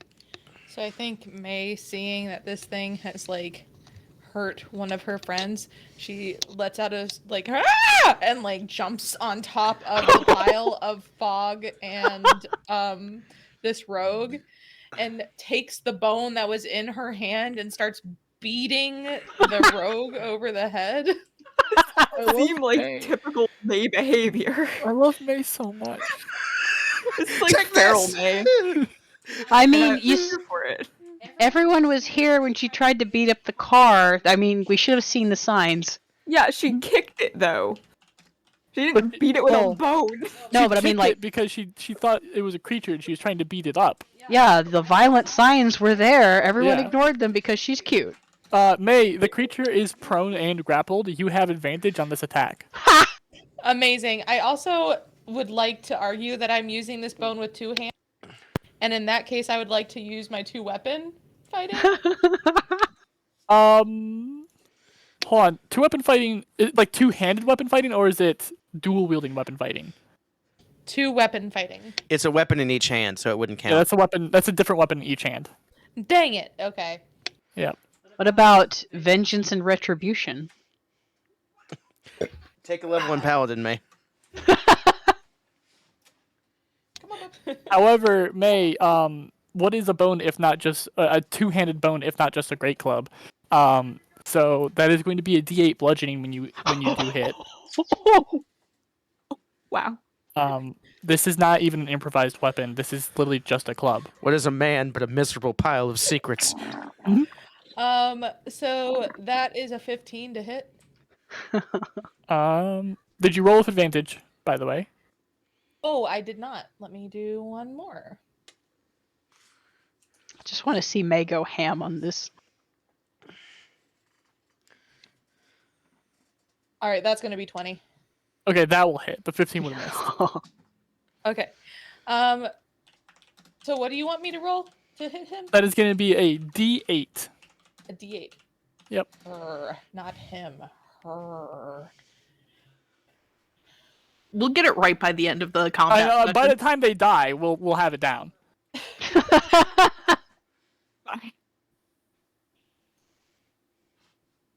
I should have done It's that. only a 2. And what's your strength modifier? Strength modifier is 2, so 4. Yep. Okay. You don't seem to do a lot of damage to them. In fact, like you smash them in the face and they just start laughing a little. Ooh! And then May turns to Fog and is like, "You're doing so good," and gives Fog bardic inspiration. And I would like to use Mote of Potential with that bardic inspiration. Ooh. For a saving throw, which means that the creature using the bardic inspiration die gains temporary hit points equal to the number rolled on the bardic inspiration die plus 4. Cool. Oh shit. Okay. So that's a D8 that you'll roll. May. Yeah. At the end of your turn, Dusty is going to take a legendary action. What the fuck? What? What? Jim, shush. I mean, I don't trust her, but can she stay with us? Can we Gil keep doesn't her? trust her? I gotta get a leash first. She takes a legendary action to look at May and go, "May, you're doing so well. I'm very proud of you. May, you get another action." That's amazing. May, just like, you can't see it. You can actually, you know what? You can see it through the mask. That's how hard she's blushing. Like it's reached her ears. Her ears are turning red. Yeah. Her whole neck's red. And so May is like, okay, so the first hit didn't work, so she pulls out her dagger and stabs the rogue, and then he hit with the 2-weapon fighting, hits him over the head with the bone. Okay. Roll with advantage for that. Okay.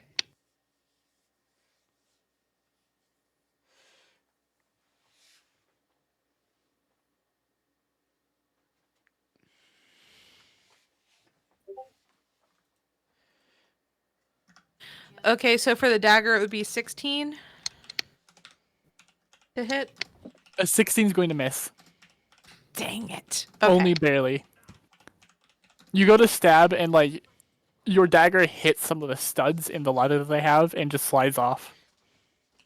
Gotcha. It's okay because the unarmed strike, I just rolled an unarmed strike to hit. It's all the same to hit. The second one for the hitting over the head was a 20. That definitely hits. Okay, I'm gonna roll the D8 again, and hopefully it's a little bit better. It's a 6 plus, so it's 8 for the hit for the bone. Okay. They still seem to be doing okay. You smash them in the face and they just continue laughing. What a little dick. Okay. Splendor, it is now your turn. Okay. First off, I know Gil has already checked, but Splendor is also going to take a look around. Yep. Is that perception or passive perception? So it's going to be a perception. If you would like to have advantage, you can spend your action to do so. I get 2 attack actions. Would I be able to? No. So what? Okay. When you have multi-attack, what it is when you take the attack action, you attack twice. It does not give you 2 actions to attack with. Okay. And if I do a perception check, would I be able to use Flurry of Blows? No, because with Flurry of Blows, you have to take an attack action to do It's it. still okay. Gotcha. Yeah. All right. That's if she doesn't take the advantage on that, right? Yeah, if you don't want the advantage, you can still just take a look around. You can get that for free. Yeah, I'll take a freebie for now. Okay. Go ahead and make the perception. It's a 9. Oh, I have inspiration. Can I use that? Yes, you can. Okay. Okay, that is. It's a 15 total. Okay, you see your party, and of course the rogue. All right. Because her first thought when somebody gets attacked is she's thinking back to when the Vogues attacked, and that they might be hanging out. But this doesn't look like one of the Vogues, so I am going to. I get Branding Smite as a racial spell. Does it still count as a spell when I cast it? Yes. So you can walk up. So you can walk up and punch with Branding Smite if you want to. Well, the thing is, Gil got countered, and I don't know by who. Yeah, but Counterspell is a higher level spell. They're not going to have very many. It also costs a reaction, so if their turn hasn't Yes. happened yet. And their turn has not okay. happened. So my thing was like an actual spell that has like. Well, it still counts as a spell because it's a racial. Yeah. Okay. Oh, racial then- things count as. Yes. Oh, yeah, I guess that's. Yep. Okay. Yeah, it's a paladin spell. But class features. Would that count for class features? Unless the class feature specifically says, like, if a class feature says you can cast X, that is a spell. But class features such as the paladin's healing thing is a magical effect. It is not a spell. It cannot be counterspelled. Okay, it's good to clarify that. Yep. Okay. Well, for me, Branding Smite is a bonus action. So I'm going to prep Branding Smite. She sees, gosh, the chaos that's ensued. Fog gnawing on this thing. Finn magic missiling it. May just beating it down with this bone. Which is a great image in itself, by the way. And like as they're going, she turns almost in slow motion, and as she grasps her fist, light flares and sparks up her arms, following the veins like lines of fire, as they just catch, and her golden skin glows. And I am going to attempt to unarmed strike this rogue. Would it still be with advantage? Yeah, they are still prone and grappled. This like the idea that like Gil is standing next to Fog with his hand still on him after healing him, and May just launches herself. Fog's on all fours on top of this rogue, pinning him the fuck down. I know what impression I'm getting. It's when someone opens a trash can and they've got the raccoon puppet pop out and fly at their face. Mm-hmm. That's May. This is fine. This is fine. Okay, I got distracted. What do I add to hit? Is it Dex? Dex or Strength, whichever you'd prefer. Yeah, I think Plus it's your Dex. proficiency bonus. Plus proficiency. Okay.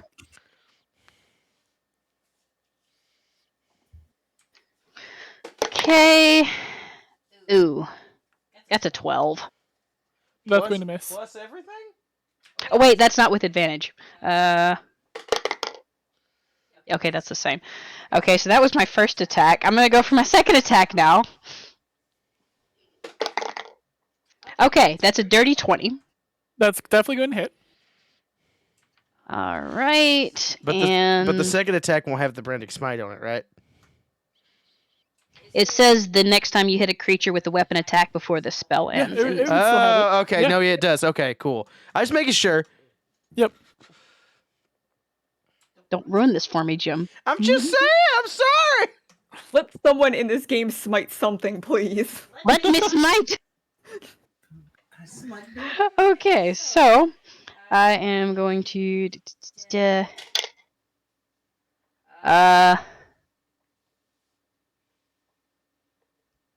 is an 8. Okay. They're getting pummeled. They're held down. They're cackling. You are punching at them. Even with this smite, Did you do your smite damage? I did not. I was just looking at that. Oh yeah, go ahead. Okay, go ahead and do the smite damage. I forgot that wasn't just for flavor. Everything's for flavor, though. Okay, it is a total of 16. They become visible if they were invisible. Sorry, fog. They shed dim light in 5 feet, and they can't become invisible until the spell ends. That should be fine. They are now at bloodied. Yay. As you bring down this smite onto them and they start to glow, you can see that they spit out a tooth, still cackling, a little bit gargled because there's blood running down into their throat.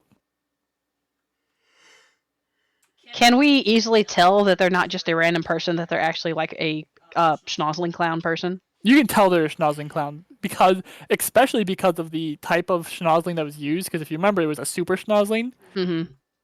This thing is gross looking. Yeah.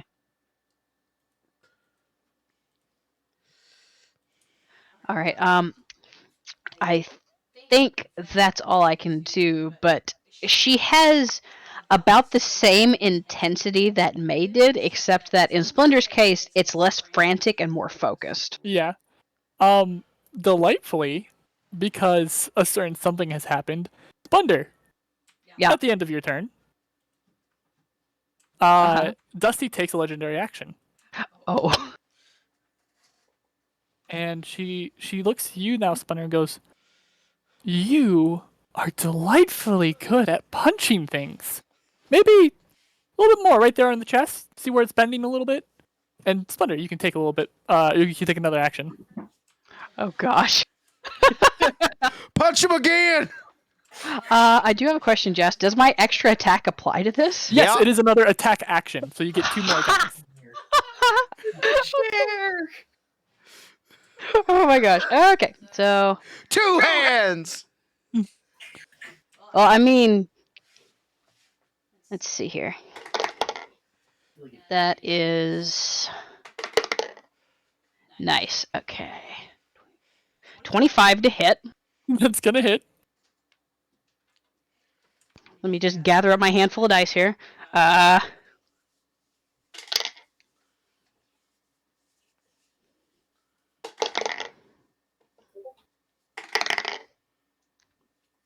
would be 16 damage, including the radiant damage. No, there's no more smite on this. Where's There's the no more damage smite. coming from? Yeah. I was gonna say there's no more smite. There's no more smite. Smite only lasts for 1 attack. Then that would be 10. Is that both attacks? Oh no, that's the first attack. Okay. Sorry, I got a lot of dice rolling in my head too.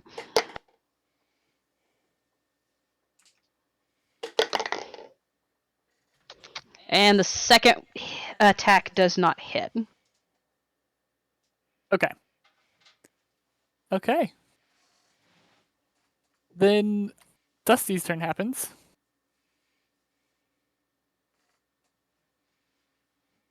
You watch as Dusty, actually,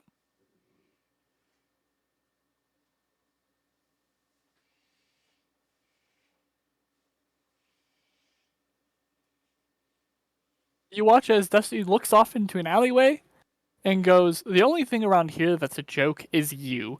And you hear somebody cry out in pain. Oh.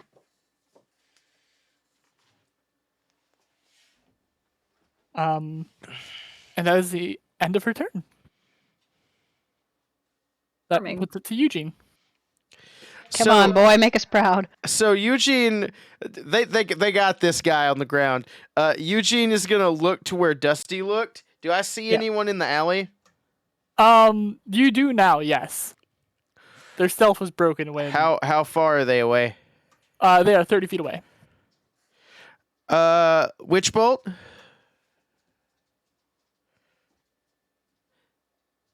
So that's gonna be a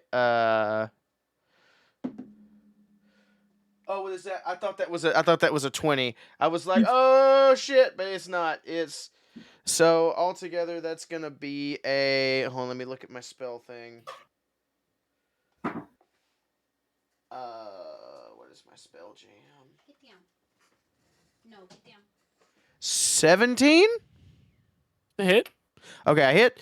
Okay, Yeah. so then Witch Bolt is a D12 per round as long as I keep it attached, right? And as long as you do no other action.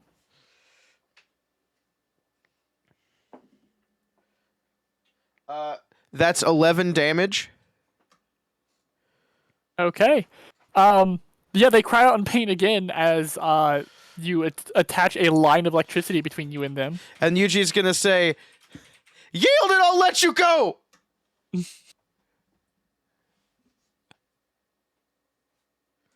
And that's it.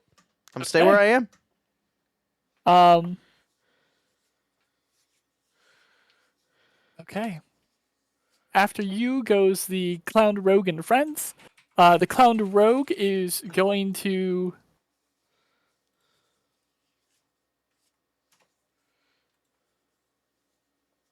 Yeah, they're going to try to break this grapple with their action. So Fog, I need you to make me another athletics check. All right. How far is Fog away from me? Hey, Jess. Yeah? That clown rolls a 2. Oh, okay. I forgot Finn is a divination wizard. I want you to be aware that you have robbed me of a nat 20. It's I okay, want you to be Gasket. I don't aware think it's gonna matter. That, yeah, I you're not rolled a supposed to fucking roll nat ones that- 1. Yeah, you're not supposed to. Oh no. That's delightful. Nat 1 plus what, So, though? Nat 1 plus a what? nat 1 plus that would be athletics a 6 altogether. They get a Wait, don't you 9 have altogether. Bardic Inspiration? Fog, you do have Bardic Inspiration. Oh shit, I forgot about Roll that. your Bardic Inspiration. That is a D8. They have a 9 right now. You have a 7? Or what did you have? I think it's 6. A 6. 6? Okay. Yeah. So you need a 3 or higher on that D8. I gotta find my D8. Where? You know what? I should probably get my other dice for this. 2 D4s for it, because fuck finding the D8. That would mean that your minimum is a 2. Oh shit. Okay. What the fuck is Ranger my D8? diamonds. Diamond. Ah, I found it. Thank you for shapes. You're welcome. I want that in a cup. Thank you for shapes. That's Like another a D8 on the background. That's another shirt I'm making. Thank you for shapes. I added. Oh God, my brain. I only got a 1 on it, so that only made it a 7. Yeah, so they break free. Good lord. Okay. But Fog, you do get 5 temporary hit points. Oh, Is this rogue also moving outside of literally everyone's? And as a reaction, because you failed at a skill check, they do 3 points of psychic damage to you as they mock and laugh at you.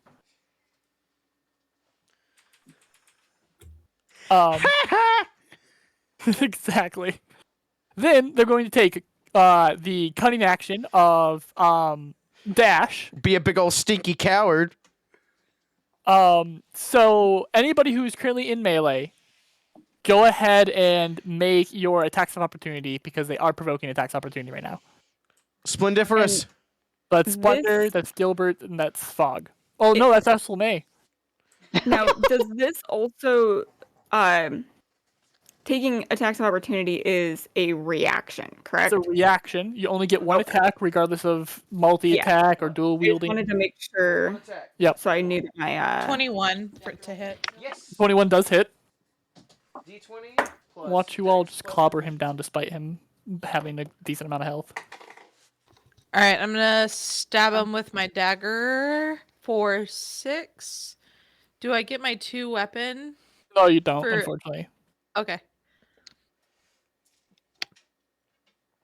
I forgot that I leveled up and my martial arts are a 1d6 now instead of a d4.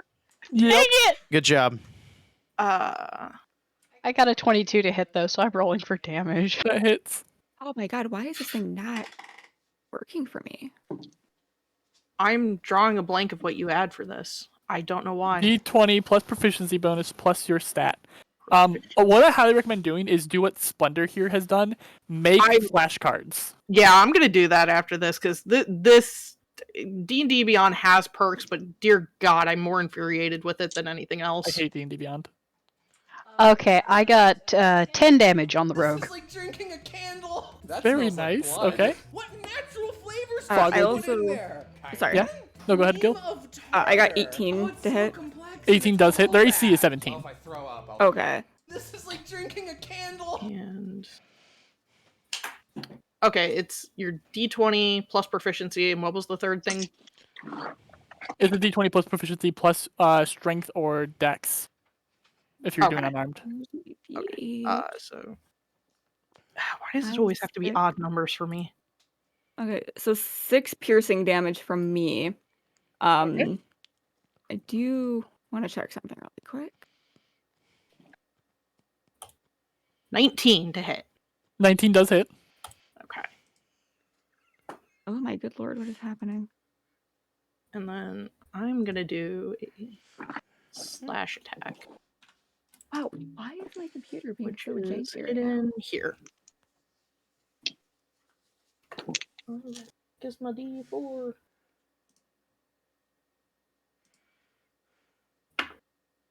Oh, okay. And mix that with that, and that is a Did I? 5, 6, 8, Hmm. 9 damage from fog. This does not take an action. What are you trying to do, Gil? Smite. You can smite. Okay. I'm doing it. Technically, you're It is supposed to announce smite after you hit, but before you roll damage. Yeah, I haven't rolled anything for it. I was checking to see what the because it's when you hit with a melee weapon, I can choose to expend a spell slot. Yes. Yep. And then You can it do that on adds reaction damage. attack, yes. Yes, because it's not an action. It's just a No, it's just a thing that happens on a hit. Yep. Go ahead and roll the damage. Unless you have This feats that give you is proficiency. And Fog, I got your 9 damage. Okay. okay. Just because I'm angry, I'm doing this at second level. Give me just a second. So this would be You are not proficient with initiative. You are Air proficient with is my little cheat sheet for this. I had a thing for this.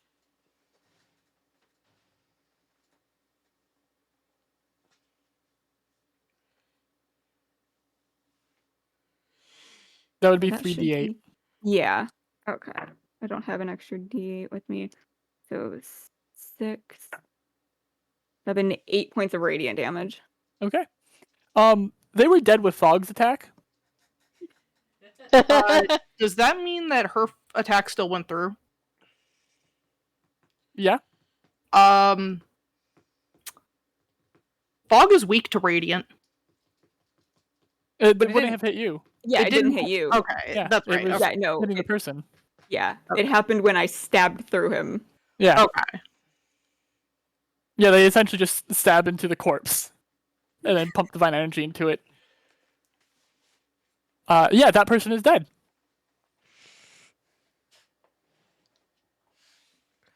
Okay. Yay, murder. May gets up, dusts herself up, leans down and picks up the tooth that they spit out and puts it in her pocket. I love This that. is mine now. Now, there are other combatants. So, Eugene, the one that you have the lightning connection to, Yeah. they're just gonna rush you. Ah! And you watch as they take out so it looks like they took rebar off of maybe a ride or something. And attached the head of a gumball machine to it, reinforced it that's with bars awesome. around the gumball machine. and Oh, put that's spikes on I that. love that. That's great. Hit me with it. He will. And Strike as they're me. swinging it around, the gumballs are bouncing around inside of it, so it makes a bunch of noise. Oh, it's so good. Yeah, that's such a cool visual. Stop, Probably stop, really stop, loud. it's so erect. Fog This has is like a ruby weapon. I literally have that GIF on my computer. Strike me with Benson regular show. Come on. So that is going to be a 22 to hit. That just gets over my new AC. Haha, hellish rebuke.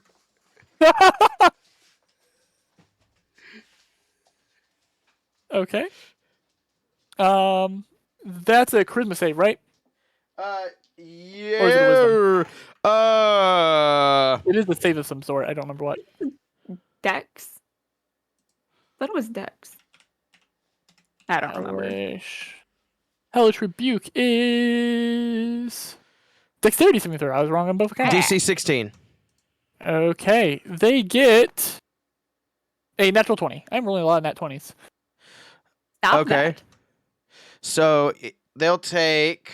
Let me get my D10s.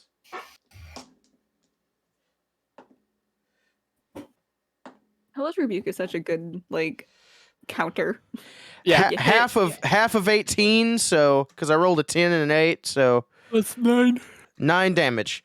Eugene gets popped on the head, and blue-green energy flares as a skeletal hand jabs through its torso.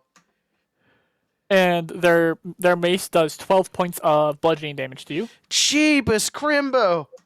And they take their second swing. Oh, I should mention, by the way this clown is dressed, he's a vogue. All of them? Lord! You only see the one right now. The clown rogue didn't have any identifiers on them. They just looked like a clown. Okay. But we don't see the other ones yet. Yeah. That is going to be a 24 to hit you. Good! I already used my reaction. Bring it! Fucking slap me in the ass, I guess. A wild beep has appeared. And that's going to be... Oh, I'm sorry. 15 points of damage. Ha! Jesus Christ! I rolled max damage. That is their max they can do. How's the Eugimbus doing? Your gender is looking rough. Oh, I love joining in on that. Hello. Hi. The combination of Eugene and Splendor is Eugender, destroyer of gender. Oh, hell yeah. Apparently me and Jim have the same bouncing brain cell today. Real quickly, to catch Beep up, Okay. you have 2 new party members right now. You have a Oh, talking fuck? dog wizard named Finn. Okay. And if you'll check VC text, I'll resend your other party member's image that I found. Someone to simp for. Oh, love that. Their name is Dusty. Hold on, let me get their full name up again because they did introduce their full name earlier. Dusty Dora Rootrot. Okay. Yeah. And May knows of them and is very friendly with them. That's fun. Okay. It sure is. We're And certainly not currently jealous we're of in the combat. attention. So we'll have Calamity rejoin the group after combat. Okay. Actually, Cool. no, wait. Does Calamity I'm have the spell yet? dropping the voice.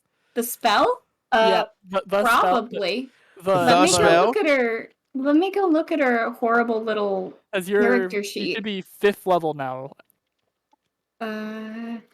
Spread. Let me see. I need to go find it. Is what's happening. I'm sure she is leveled up because I was excited as you were about this.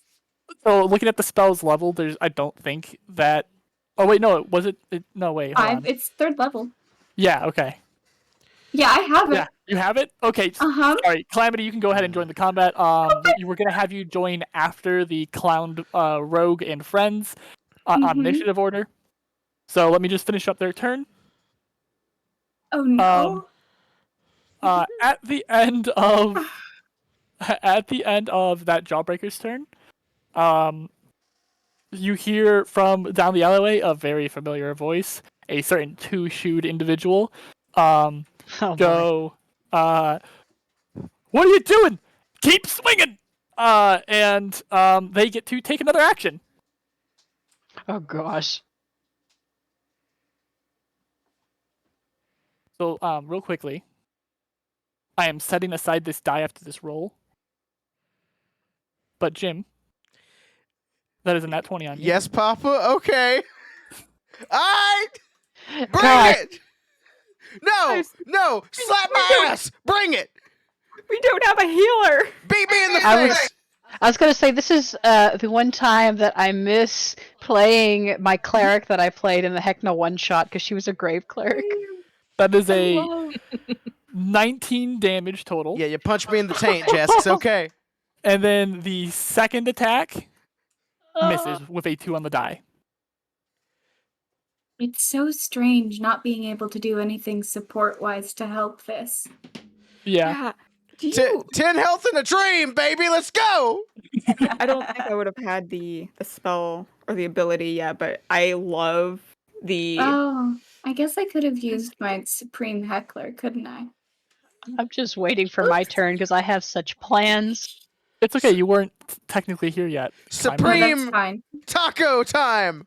I've stopped making plans for initiative and like battle because every time the plans get destroyed. Calamity.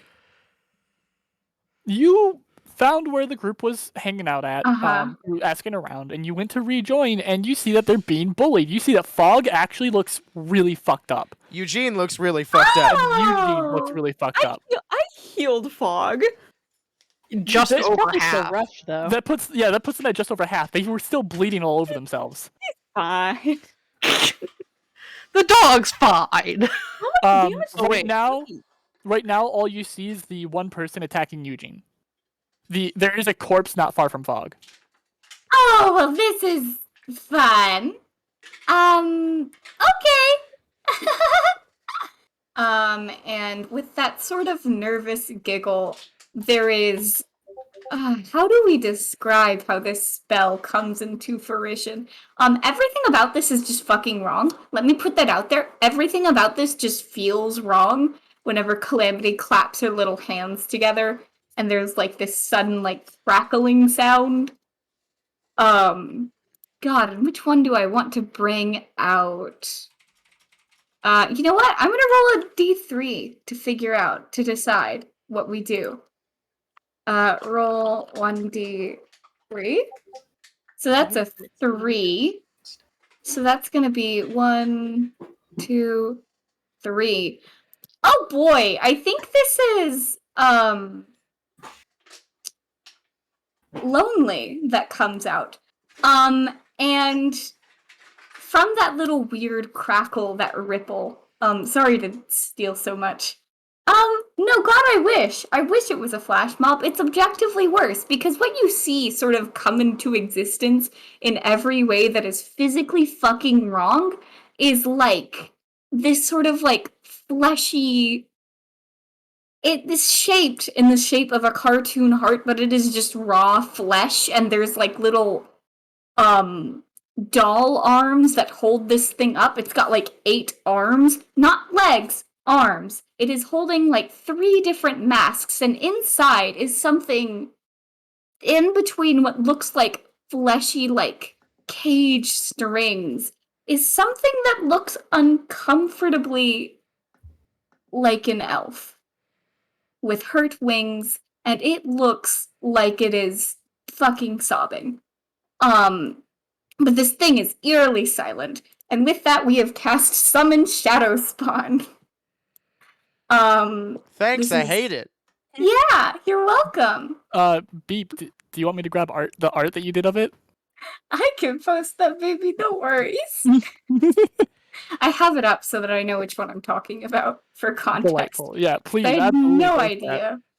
I just want to say, I've missed Calamity so much. Same. I'm coming back and being horrible. You're welcome. The instant rise in energy went to like a 350 just now. So it's the one on the far right. You reckon? Yeah. Far left. Far left. I know directions. I'm so smart. It is horrific, but I love it. And because it is under Calamity's control right now, is there any for right now? Yeah, everything's fine right now. Don't worry about it. Note for later. Is there any darkness for this thing to because how far away am I? Because I've just come onto the scene. Yeah, you've just turned a corner in an alley because you're taking shortcuts that you knew and are seeing them. There is an alley right behind the enemy attacking Eugene that is dark. You can't see into it. Okay. Let me see if I can. Oh my god, okay. So, fun question. Just for a bit more setup.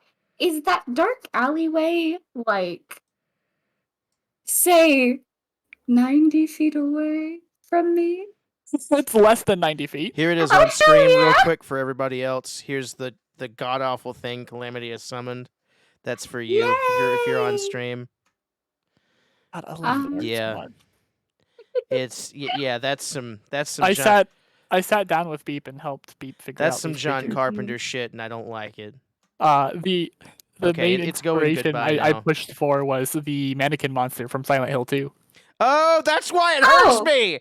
Oh, fun thing about it, to explain how it moves, as it is moving, these masks are twisting and shifting around. This whole experience sucks. There is no part of this that is cool or nice feeling. That blank void behind the weird elf thing is just deeply upsetting to look at, right? By which I mean, in that dark shadow, there is nothing until there is something.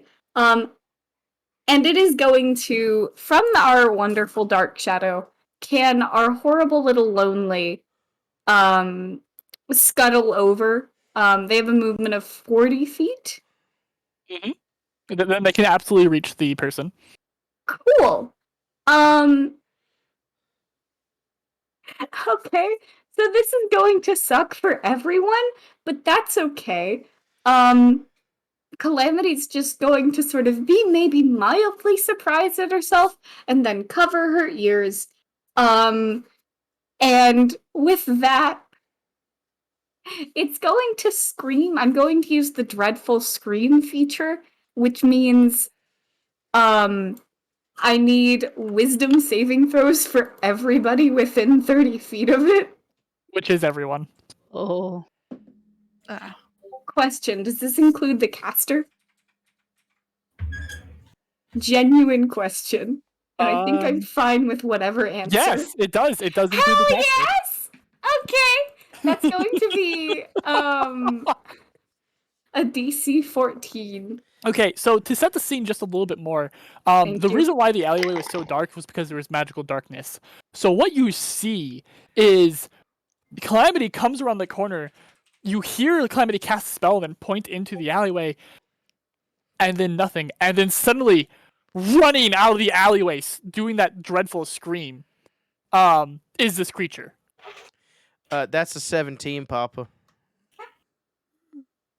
What is your spell save DC, or... It's a DC 14, I thought. DC 14? Yeah! Calamity failed her own spell save. Oh, I love this. Oh, I'm glad. She's so powerful, she just surprised herself. Finn got a 19. Hell yeah. I mean, that's all fine. How is our poor soul that is...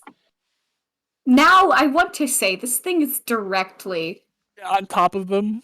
Right behind. I am choosing to give them disadvantage because god fucking damn is this a dreadful thing to have come running up behind you and then also be doing a scream feature that gives the frightened condition. And isn't he also being lightning bolted? Yeah. So what happens to the people who failed? You're not scared of it. You're now frightened of the creature. Great. Oh boy. I rolled a 10, so. Yep. Yeah. Okay. However, even with disadvantage, he did pass. Oh, I hate him. Question, because I do not know how this works. Can I, whenever I use my... Oh, wait, hold on. I don't think... Okay, so I use this, I can't use an attack as well. That is correct.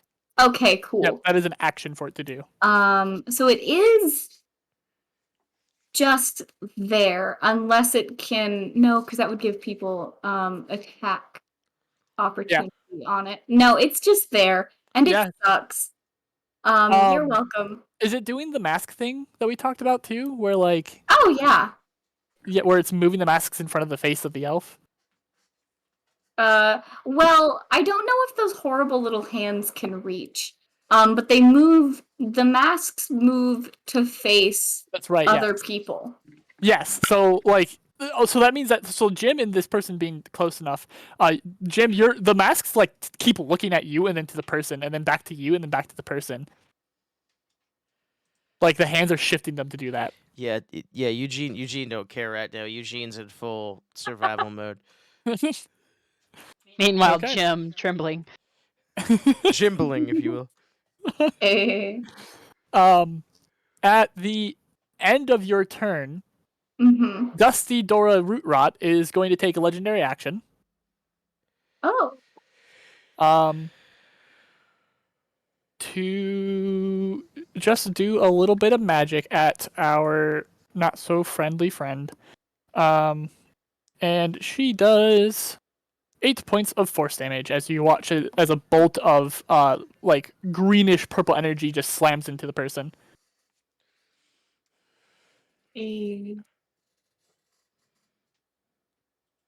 Okay, next is Fog. Yeah. So we have a guy with a gumball machine, mace, attacking Eugene, and a guy who is running from an absolute horrid monster worse than Fog. No one's running.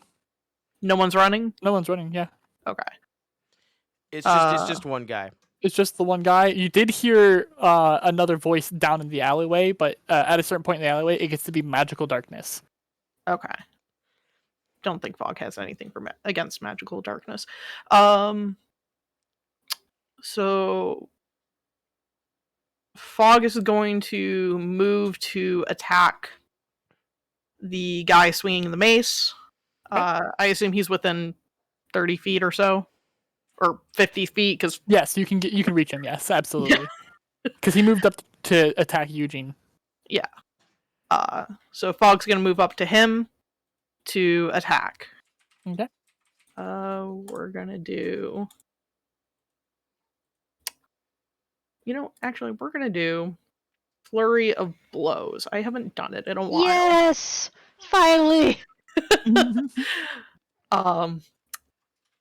I wish I could make that like Flurry of Slashes because I feel like it would be better suited for Fog, but you know what? I'm not going to go into the semantics of that.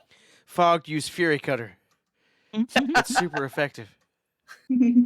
I just got the Pearl remake the other day and I've been playing it. Oh, bro, I want to nuzlocke that shit so hard. Rolled a hit. What the heck is that? It's a fucking nat 1? Why do my dice hate me today? Get bent. Yeah, to be fair, there is a horrific monstrosity behind it that like gives Fog a run for their money. Fog's like, I don't like that. Actually, that reminds me. Earlier Finn was asking what Fog is. I'm gonna find an image of Fog while you continue your turn. Well, not 1, but my hit, so 8 to hit.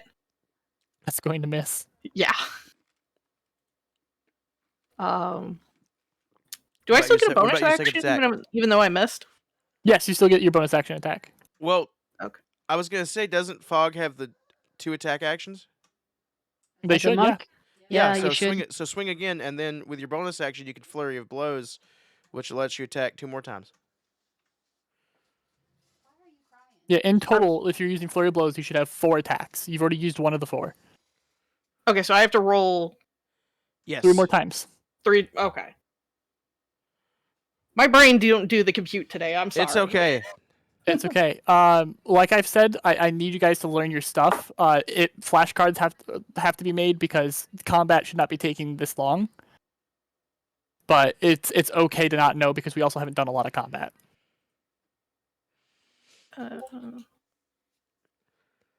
Does a 13 hit? Let me double check. A 13 does not hit. Does not hit. Okay, so that's 2 misses then. So 2 more because I'm going to use my bonus action to continue attacking. 19, thank God. 19 does hit. Okay, and that's without the addition to it though. So yeah, I don't know if you care. No, it's you've gone past their AC. You don't need to get higher. Yeah, and then so that's a D4 plus 4. I have right here. Are you a monk? Yeah. Monk and ranger. Isn't your martial arts die at D6 now? Yeah, no, don't forget my that. monk's only at 2. So the damage for that hit is 8. Okay. And then roll to hit again. 14. That's gonna hit if it's a 14 on the die. Yeah, it's a 14 on the die. I know you have at least a +1. Their AC is 15. Yeah, I have a +7 to my hit. Yeah. So roll damage, which is 4, 5, 6, 7 damage.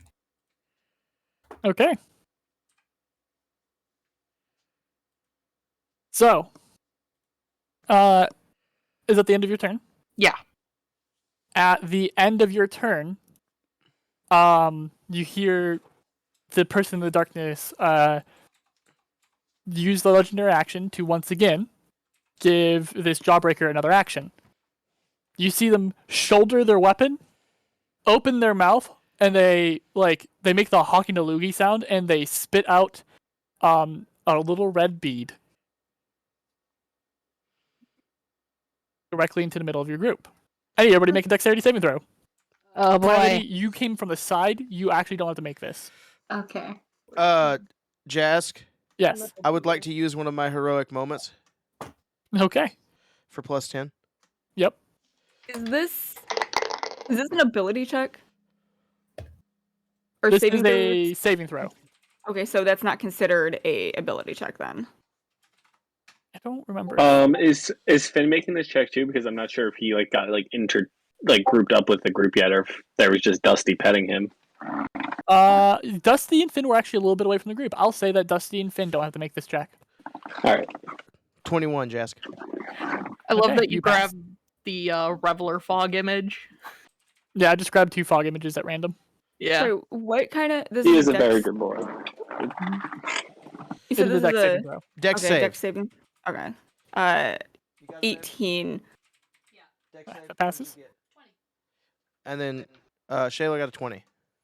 Yeah, I put it in dice rolling. Okay. I'm really scared that saving throws are considered ability checks, and I need to check. No, you don't get... If you have disadvantage on dexterity checks, you do not get... No.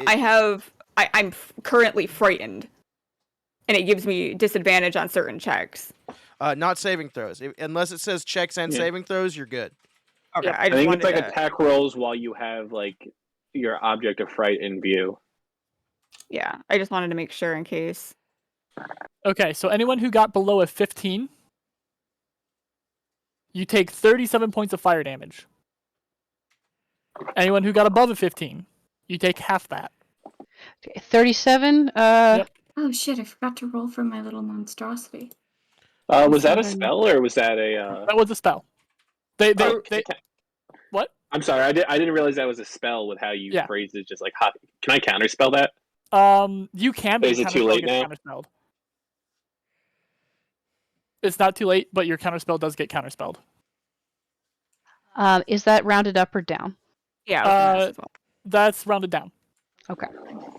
Okay. Eugene so it's is down. And the reason why it was flavored like that, Finn, is because there's a item in the Revelia called Fireball Whiskey, which allows you to, after you drink it, within the next 24 hours, you can cast Fireball at one time. And he had it. Hey. Okay. No, I was just like the way you said hawking a loogie. I thought it was just an action attack. Yeah, no. You're gotcha. very valid. But yes, you can definitely counterspell it, but your counterspell does get counterspelled. Jask, I'm running to the restroom real yes, quick. but no. Eugene's down. Well, yes, but actually, no. Yeah, so those that did save takes 18 points of fire damage. Eugene has gone down. Fog's turn just went, so we are now on Gil. Fuck. Well, I'll be right back. Okay. Oh, there's so much happening. Okay. Jeez. Where is the giant calamity monster in relation to Eugene? So Eugene was facing this person. Behind the person was the monster, looming over him. Oh, So- wait. Okay. One more clarifying question. I had it make the deck save. Oh, it would actually. You're right. It wouldn't have needed to. Oh, okay. So Yeah. never mind then. It's still up, unfortunately. Mhm. Never mind. Carry on. Okay, so I can't move towards that creature. No, you cannot. Eugene is like, I'm assuming they're almost like lined up and they're just like standing in. So yeah, I can't do anything. Okay. Except for like, fuck. Do I have any ranged? I don't think I have any ranged healing. Fuck. No, that's a touch spell. The only range healing you would have at this point would be Healing Word, if you have it. No, I do not have that. What is this? Is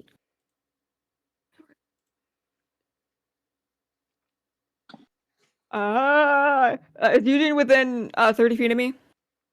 Eugene is within 30 feet of you, yes. Okay, I'm gonna just cast Sanctuary on him. Okay. Cast Sanctuary on my corpse. You're not a corpse yet. Actually, Jas. His armor! Oh. Jim, your armor. What my armor? Oh no! What? Wait, hold on. I don't remember what it does. Also, here's information on Sanctuary. Okay. Eugene, what does your armor do?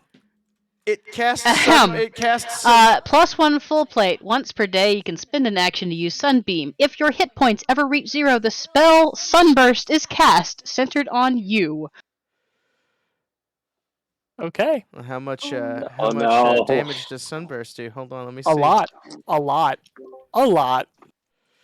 Sunburst at what level? At base level. Base level. Okay. Okay. Which is an 8th level spell. No, we're dead. We're dead. I can't even counterspell it.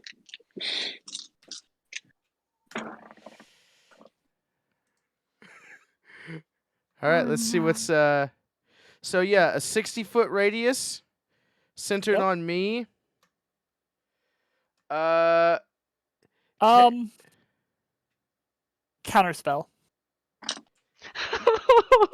Give me just a sec. You guys, you see this energy building up. As Eugene goes down, you see a bright light shining from his chest, building up in the armor, expanding out into the armor. You see the armor actually starting to melt a little bit in places. And you hear Dusty go, "Oh no, that's not good. No." And they're going to attempt to counterspell it. I'm going to give her... would a 13 get her close enough to it or no? You don't know. Are you going to override her roll? She's got legendary actions. I might. I don't want to, because I don't want to actually come in and blow up your whole campaign. It would be really funny if you came in and killed everyone. It's not you who's gonna blow up the campaign. It's me, fam. It's like a morbid part of me. I'm just gonna go ahead. I'm just gonna go ahead and roll how much damage I'm gonna do. Roll the damage while we've still Finn. Yeah, can I just moment just... Yep, take a moment to think it over while Jim rolls out the damage. It's an 8th level spell. It is an 8th level spell. Oh shit. Okay. Is there a way I can do an Arcana check to see what level she's casting Counterspell at, or no? I'm just not gonna do it. Okay. Is there a save associated with this sunbeam thing, or is it just? It's a dexterity save. It's a Constitution saving throw. Oh, great. This is not good. Yeah, it is a Constitution saving throw. Is it half if you save? Yes. Yep. I think I would die. If No you are matter an undead or an ooze, you have disadvantage on the save. So hopefully you're not an ooze. So does the counterspell go through, Jask? Does it? So, Finn, you said you're not giving No. them the 13? That's good because they I would don't have think failed. Instead, they Yeah, rolled I- 18 on the die, and the spell is countered. Oh my god. So, just out of curiosity, how much damage would it have been? 41. Yep, I would have been dead. I would have been gone. It's May's So- max health. So yeah, can Bob's we looking pretty shitty. can we strip him while he's out, or Splinter just runs Jim over just and starts wake- ripping Jim Eugene's wakes pants up up. naked. What is May's max health? 36. Yeah. Oh, you wouldn't have been dead. Oh no. Yeah, you would have just been Yeah, but I'm unconscious. already at. It has No, to be. It has to be double your max health, Lindsay. Yeah. So 80 Or or else to be what 60, your remaining plus your max health. 73. Well, yeah, but I'm at 16 health right now. Well, yeah, but Yeah. the total damage has to be double your max health. So Remaining and max. yeah. Yeah, okay. remaining and max. Well, fine. I would have been. You been would've been very nearly dead, but not Messed up. completely You would dead. have been real messed up. It would have. Yeah. It would have been a party unconscious. Yeah, Gil would have been unconscious as well. Yeah. handle But unconscious? But wow, if we just all crispified like Judgment Day. but Dusty has saved you all because she's such a good, kind person. You should definitely trust. Yeah, I'm sure. You know what? No, that tracks. I mean, of the two, Eugene is the one that almost killed all of us. So Yeah, I'm exactly. going with the green lady. Eugene's armor tried to kill all of us. Now, having seen this, the other person is horrified. His life just flashed before his eyes, pretty much literally. Hey, Laura, is that you? It is Paylor. It really is, and he doesn't look like us right now. Are you there, No, Taylor? Eugene. It's me, Margaret. But we're still in initiative order. Oh my god. Okay, whose turn was it? So that was after Gil's turn. Yeah, Right. I cast Sanctuary on Yes. Eugene, which I don't know what if that would have had any sort of effect. I don't know. He's protected for a minute. Yep. I Oh my God. so in the thing that Calamity sent, it says that I can make a saving throw at the end of Yes, each of my you can go ahead and make your turns. saving throw now. Okay. And what is it? Wisdom? Natural 15 plus That'll beat it. 5. That'll beat it. Yeah. You're good. Yeah, I got 20. Can I add a little spice and a little flavor while I wait for my turn? Yeah. Woo? What's up?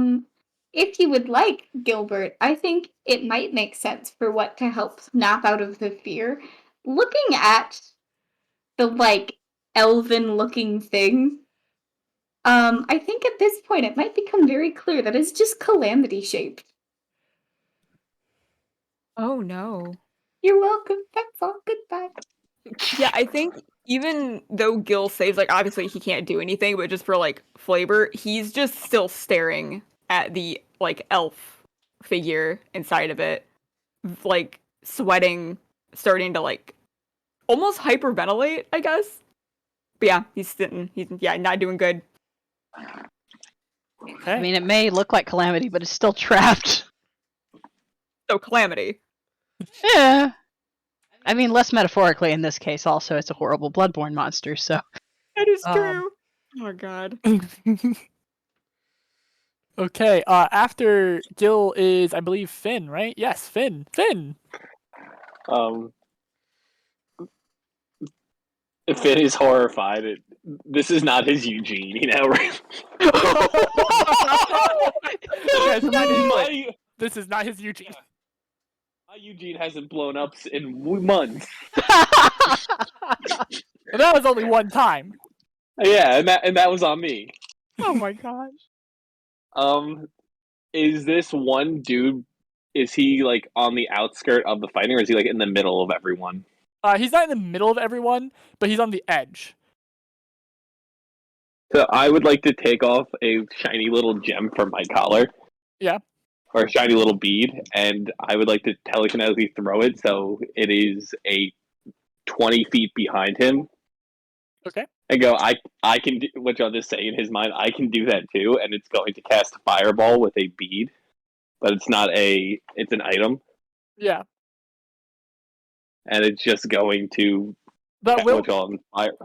That will Will it actually be catch. That will catch the spawn that has been horrifying everyone. I don't know there's that no Finn way I would can care. angle it. I mean, I think that's fine. I think that is objectively a morally good action, to be Honestly, fair. Yeah. That just further encourages Finn because he passed his save, but this thing is not great. Yeah. So I just throw the fireball on. It's a necklace of fireballs. One charge. And let me just check the dex saving throw. That is a DC 15. Okay. And that is 13, 16, 21, 26, 29 points of fire damage, and I'm going to use another charge on my spell book. Is this a radiant spell? A what? It's another fireball. Okay, I just wanted to make sure. I heard something about fire. And I was scared. This is a fireball, but through an item, so it can't be counterspelled. Oh. And then also another 9 points of force damage, and it gets knocked prone. Okay, and that 9 is only against the guy, right? Yeah, that's only That's a charge from my spellbook. Yep.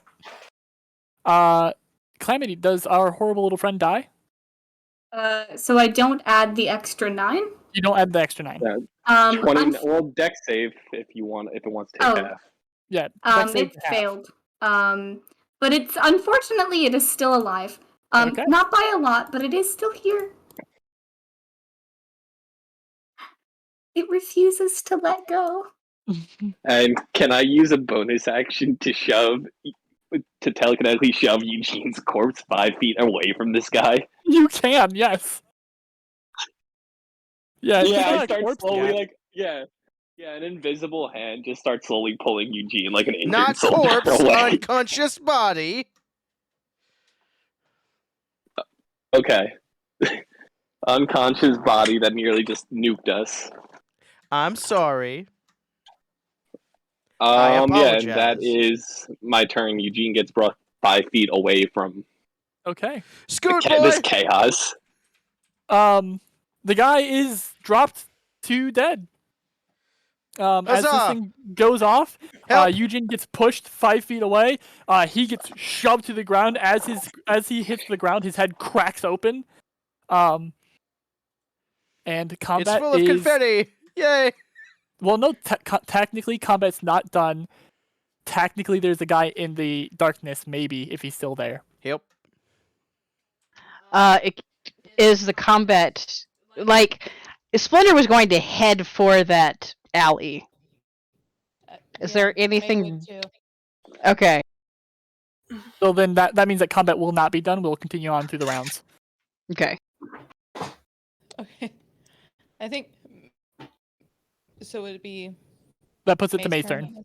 Yep. Okay. I think that she has seen all of this unfold, and she is like, this is so embarrassing for Dusty to see. No. So she pulls out her fireball flash, she takes a swig, and then she sprints off down the alley. Oh my gosh. As far as she can go. Okay. And just casts fireball in general in the end of the alley.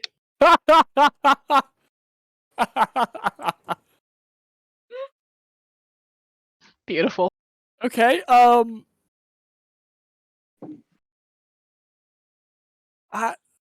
ahead and roll damage. Okay. Because she doesn't know. She knows that there's something back there. But she definitely does not know where it is. Yeah.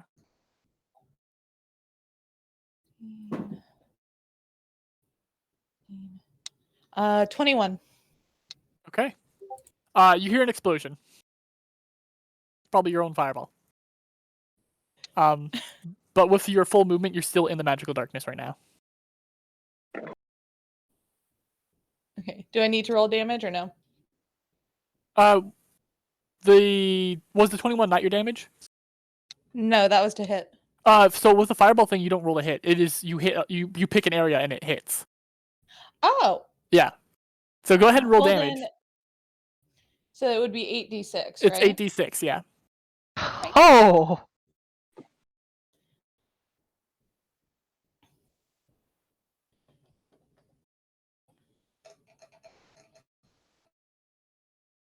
That would be 30. Okay. Yeah, you hear a fireball go off, and unfortunately, you're magical darkness. So That's disappointing. Oh wait! In magical darkness, I thought it was like if you brought a light into it. nope. Or is it not? Okay. You have to bring in a specific spell, such as daylight. Yeah, Oh. you cannot see Jack. Which is a high level spell. You cannot see Jack or shit. Well, you need to just grab Eugene, steal one of his bracers. Do I still gotta- have any movement left, or? You said you wanted to move your full movement into the darkness. Yeah, so no, I don't. Yep. So next will be Splendor. Actually, wait, no, sorry. How many legendary actions has Dusty taken since the last turn? I think she's only done one two. per. Okay, May, once again, you feel that connection with Dusty as she goes, "You get him!" And you can take another action. Oh boy. May, feeling emboldened, takes another swig of whiskey And shoots and another doubles fireball. down.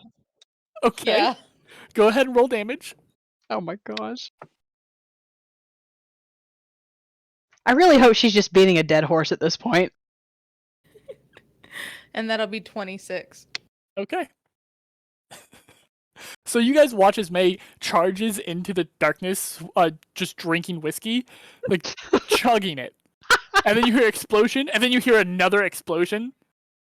Not even for William. Say Gil is proud. Oh my gosh. Okay. Next we have Splendor. Okay. Well, Splendor doesn't know what's happening. She just felt a flash of heat, and another flash of heat. And as people are falling down around her, like, she looks around to get a vague idea of where everybody is and what they're doing. She sees Gil like aim a hand at Eugene and cast Sanctuary on him, and so she's going to get up and run after May towards her in the darkness.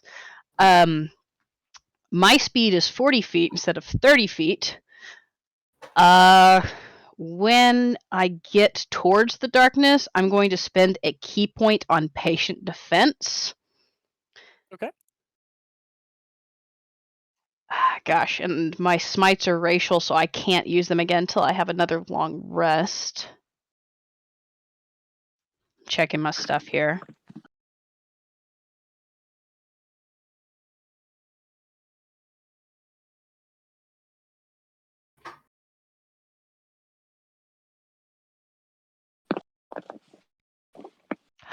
I have one boot of Heckna potion that I'm going to drink when I go into the darkness.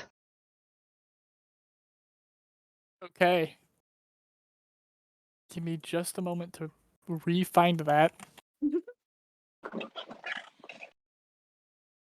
Because honestly, at this point, Rally Rune.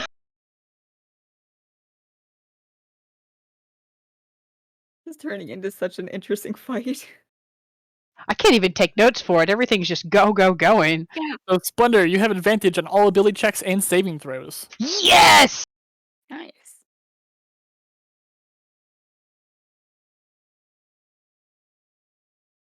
All right. Okay. Is that the end of your turn?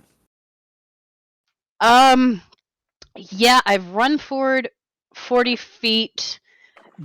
Does it sound like I'm near May, or can I tell? I don't imagine May probably can down whiskey very cleanly. There's probably a little bit of coughing and like somebody who doesn't. I don't imagine May drinks a lot of whiskey. Uh-huh. So no, it's very fruity cocktails. yeah, so there's probably that like thing that people do after drinking whiskey. Can I try to go towards the noise of what sounds like May? Because you kind of know what your friends sound like, even if it's not them talking. Oh yeah, yeah. Can I try to find her, grab her, and turn back the way I think I came? Make me a perception of disadvantage. Can I do it evenly since I have the Heckna potion? Oh yeah, it gives you advantage. Uh-huh. So, Perception, you said? Yep. All right. That is a 15. Okay, yeah, I'll say that you're able to grab May and pull. Okay, Mayworth! Here, come here, come on, back this way, Let me at him. You did good, shut up, come on. And, let me see. I guess it depends on where the darkness starts and ends, because May went 30 feet and I went 40, so I went up 30 and back 10. Yeah. I think you're just peeking out of the darkness. Okay. Is that the end of your turn? Yeah, I don't have anything else that I know of. At the end of your turn, Dusty steps a little bit closer, points at the darkness, and then snaps her fingers to cast Dispel Magic. And it's at this point that revealed on the other side of the darkness, a clown full of comedic timing to the very end. You see the ash of there's a person, but made of ash, and then once they're visible, they fall. Just turn to dust. That's amazing. Just one person? Just the Like one. old cartoon style. Yeah, just very old cartoon style. Like, the only reason why they didn't fall apart into the dust puddle onto the ground was because nobody had been there to observe them yet. Schrodinger's clown. Clown even. If a clown falls to ash in darkness, does anybody laugh? They failed both their saving throws, and one of their saving throws was a nat 1. Yikes. So I doubled the damage from that one. Amazing. Oh boy. Is combat over? Yes, combat is now over. Eugene Yay. is currently bleeding out, though. Okay. So Gil immediately runs over to Eugene. Do I get to make a death saving throw? Never mind. Eugene, go ahead and make your death saving throw anyways. Finn, what? I have a potion of healing. Okay, Ha! What'd you Natural get? 1. So Eugene immediately fails 2 saving throws. Eugene starts convulsing. Yeah, you guys watch as, essentially, so the counter spell had stopped the magic from going off, but the armor is still superheated. And so you're watching as Eugene starts to convulse and choke. However, Gil, you're next on initiative order that could do anything about this. So Gil, you're able to get to him and do what were you going to do? Okay. I have a question about healing potions. If I just give him the healing potion, will that revive him, or do I have to actually stabilize him or revivify him first? Because he's only in bleed out, healing him through a healing potion will heal him. And if you spend your action doing it, he still gets the max the healing potion can give. Oh, it gives max? Yeah, because of how we're doing healing potions in the homebrew rules. If you spend a bonus action to drink a potion, you roll for the health. If you spend an action to do it, it gives you max health. Oh, geez. Okay. And because you're not in combat, you can just do the action. Okay, yeah. I'll take my time and use one of my healing potions. Baby bird, me a potion, Papa. Gilbert immediately freezes up and Eugene dies. He's a healer, okay? He's good. Yeah. He's also a shy twink. And so that's one of the basic. That's one of the basic healing potions, right? It's it's the cream soda thing. The so 2d4 plus 2. Yeah, it's 2d4 plus 2. Yeah, so that's going to be a total of 10 healing to Eugene. Okay, so what you see when Eugene comes back from the brink... Hold on, let me fix this. Yes. So what you see when Eugene comes back from the brink is Eugene's eyes shoot open. And they take their time. They cycle from bright blue orbs to something that looks like beast eyes to normal human eyes to other normal human eyes to Eugene's eyes, and then he like takes a shadowy breath or a shaky breath, and he starts to cough violently. Okay. Also, Eugene, about 10 feet from you now is a horrible little monster. So Eugene that's not very little. Wakes up, sees that, screams, passes out. Somebody strip him. I imagine Gil. Somebody strip him! Take his shoes. Take his clothes. Rip his pants up! Finn, that tracks as very your Eugene. Yeah, Finn's just very confused. I'm imagining that Gil was like. It's like my Eugene, but more dangerous. Yeah. And what were you saying, Gil? I was imagining that Gil is like, he's like kneeling down. He's like very like picturesque healer kind of thing. Yeah. Very, very gently. He's like cradling Eugene's head. He's pouring the potion into his mouth and then just screaming and then passing out. And then Gil's just like staring at him like, okay, yeah, this checks out. While everybody's distracted with this very horrible little creature. Yeah.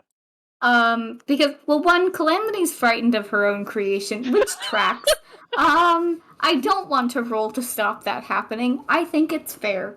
That thing's gonna vibe, do whatever it wants to on its own. I am willing to let you play that, Jask. Yeah. But I would like to get up to a tent top or a rooftop, just like from the alleyway I'm in. And while they are distracted, I would like to figure out a way to swap. Because I also have a cream soda of heals, right? Yes. I would like to, for funsies, I would like to swap my vial from Heckna and the cream soda, like the bottles. Okay. That's it. Don't worry about it. It's fine. Okay, Calamity, it's green.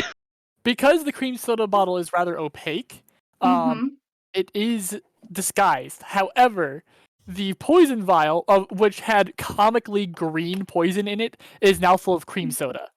Well, that's okay, because I have minor illusion for whenever I... Go to pull it out? Yeah. Yeah, okay. Perfect. That's all. Okay, yeah. Have fun with the little monster thing. Calamity's not fucking dealing with that. So, because of the wording of the spell, that thing is just going to stand there taking the dodge action until you give it commands. Or until the hour, or until you drop concentration as well, or until the hour is up. Dropping concentration would be objectively bad for everyone. Why? It's just a summon. You know what? You're right. Calamity wouldn't know, and she's scared of the thing. She wants it gone. Stop. Yep. Stop it. Okay. Whatever. So news, everyone. So remember at the very start of the campaign, when I mentioned that the Revelia has a special effect that stops things from leaving it, including through extra-dimensional methods? Yeah. There's nothing stopping things from pulling other things in. It can't leave. Oh. But, because concentration was dropped, it is no longer under Calamity's control. No. So,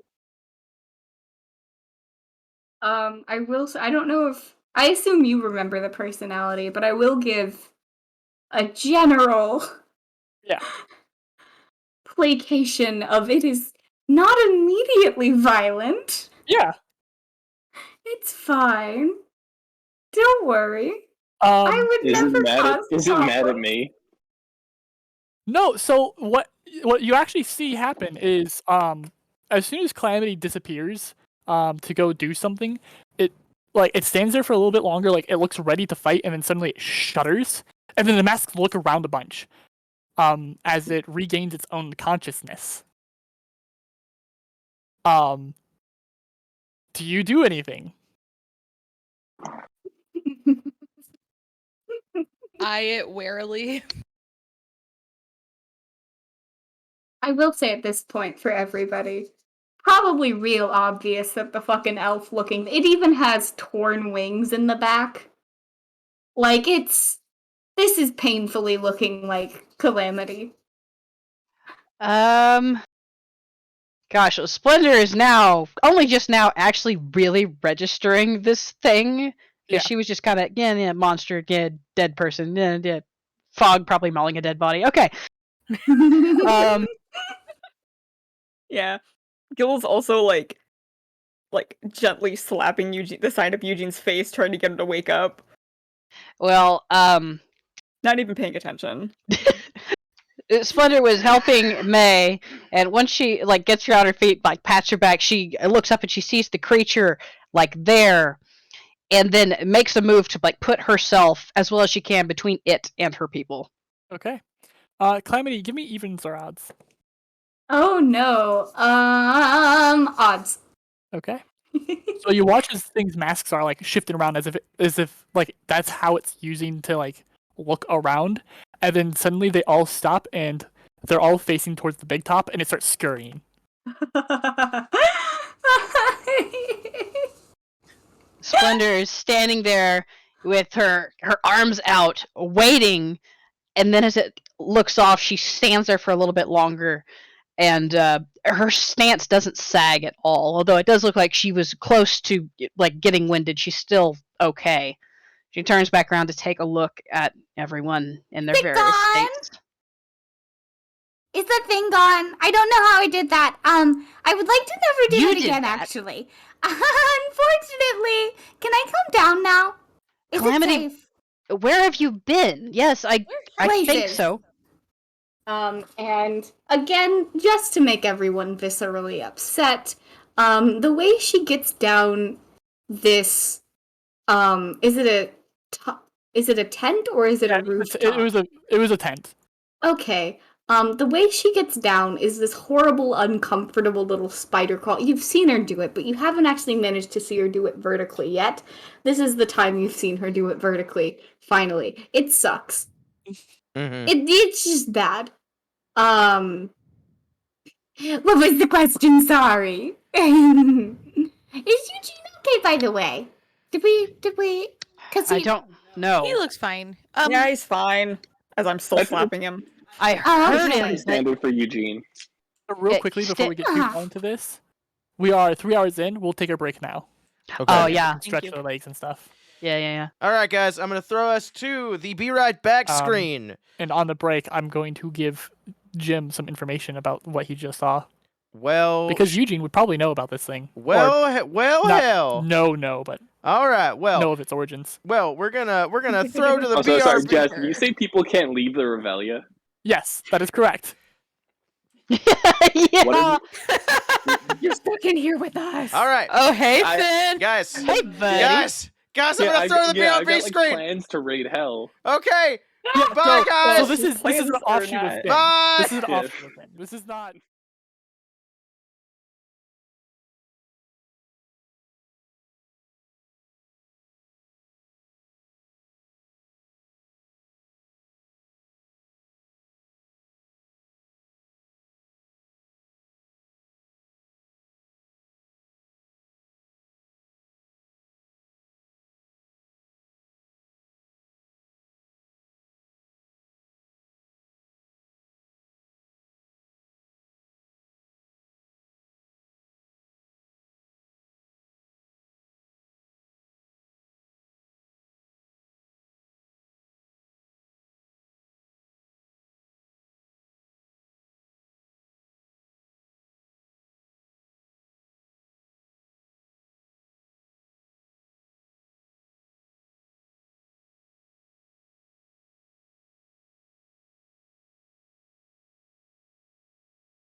No. Oh, okay.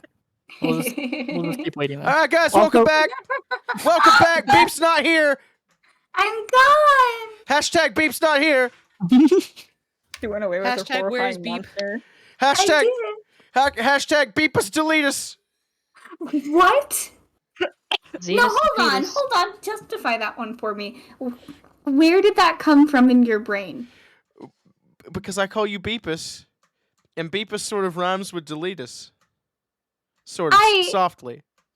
I have another. I have another. I heard Chuck in the background. I have another. Like every so often you'll hear him just in the background, and I'm like, I'm glad he's here. I'm glad that he's engaging in some way. I hope you're having Wizard fun, is also Finn. like It's a little bit of subconsciously chaos going today. on. Oh, this is great. I'm glad. I'm excited for you to join a full campaign of mine. It's gonna be fun. Oh boy. Yeah. He's Casually inserts Finn into this. no, he's gonna be joining my Friday game that I'm gonna be running here soonish. Yeah. We probably would have joined too, but it's just the time frame and all that Prize- doesn't match, but maybe we can listen. Prize in schedule. Yeah. By the way, I do have a new opening. As Lindsay can no longer join. Sobs. Sad face. I get off earlier than Jim, and even I couldn't make it, I don't think. Unfortunate. For the Friday campaign or for this? For the Friday campaign. Yeah. Because I work till 8 Central, and it's sometime in the afternoon, and Jim doesn't get off till 10. I think. I have Did you reach no out idea. to Adrenaline? Because I think he mentioned being interested. Yeah, I can. I plan to reach out to him. I was going to wait and see how I feel about the current party size because I'm now back down to 4 people instead of 5 people, which 5 was where I was pushing to. So I was going to wait and see how I feel about that, and then figure it out sometime before the session 0. Feel ya. Who's in that group again? I know Alistair, who's on a lot of the one shots, and I think Rob, who I don't know if I ever played with. Alistair, Rob, and her name's Laura. I don't think you've played any games of her because she's only been in games of Ken. Was that the one when we did that one shot with Gelf? Oh yes, so you have been in a game with her, yes. Oh, was she my mom? She was your mom, yeah. Oh, that's my. Well, that's my mom. Oh, great! I love playing with her. Yeah, she's a delight. I love playing with her. She's great. Oh my gosh. Earlier, I was like, it was like having your life flash before your eyes because I was like, am I going to have to pull up my second character now? I have nothing planned. This is going to be strange. Yeah, I was so scared when that, what is this? The Sunbeam? Or whatever it is? Sunburst. Yeah, I was so scared because I did like, I don't remember the total damage. It was like 30 something, right? Or 40 something? It was just 30. Oh gosh. I don't remember 34. offhand. Yeah, yeah, that was 30. No, wait, no. What? How much damage it was going to do? It was 80 something. 41. No, because it's No, back Just no, invite me that would here have just to to kill be my it. dog. It would have done 41. Did That would've just done invite 41. me here just to kill my Yeah, it was favorite like 40 character. something. You can't prove that, Finn. So Just as the we dog start, died. Finn, you take a nat 20 sneak attack. 13. No, I'm kidding. Yeah, no, I'm just. We start back up. Eugene is is still unconscious, being slightly slapped awake. Calamity, you have rejoined the group. Right. Okay. So there are 2 new people here. Yes. So there is a talking dog wearing a wizard's hat. Mentally talking. That's just fun. Yeah, but it talks like in your head. Uh-huh. And there's a. Hi. Would you like a bone? Oh, maybe in a bit. And she's gonna survey very quickly this other person. A very tall woman, light green skin, dark green hair. The hair is matted and knotted into dreadlocks. The dreadlocks do not look intentional. They are not clean dreadlocks. They look like the person just didn't brush their hair, and over a long time living in nature, they just matted and turned into dreadlocks.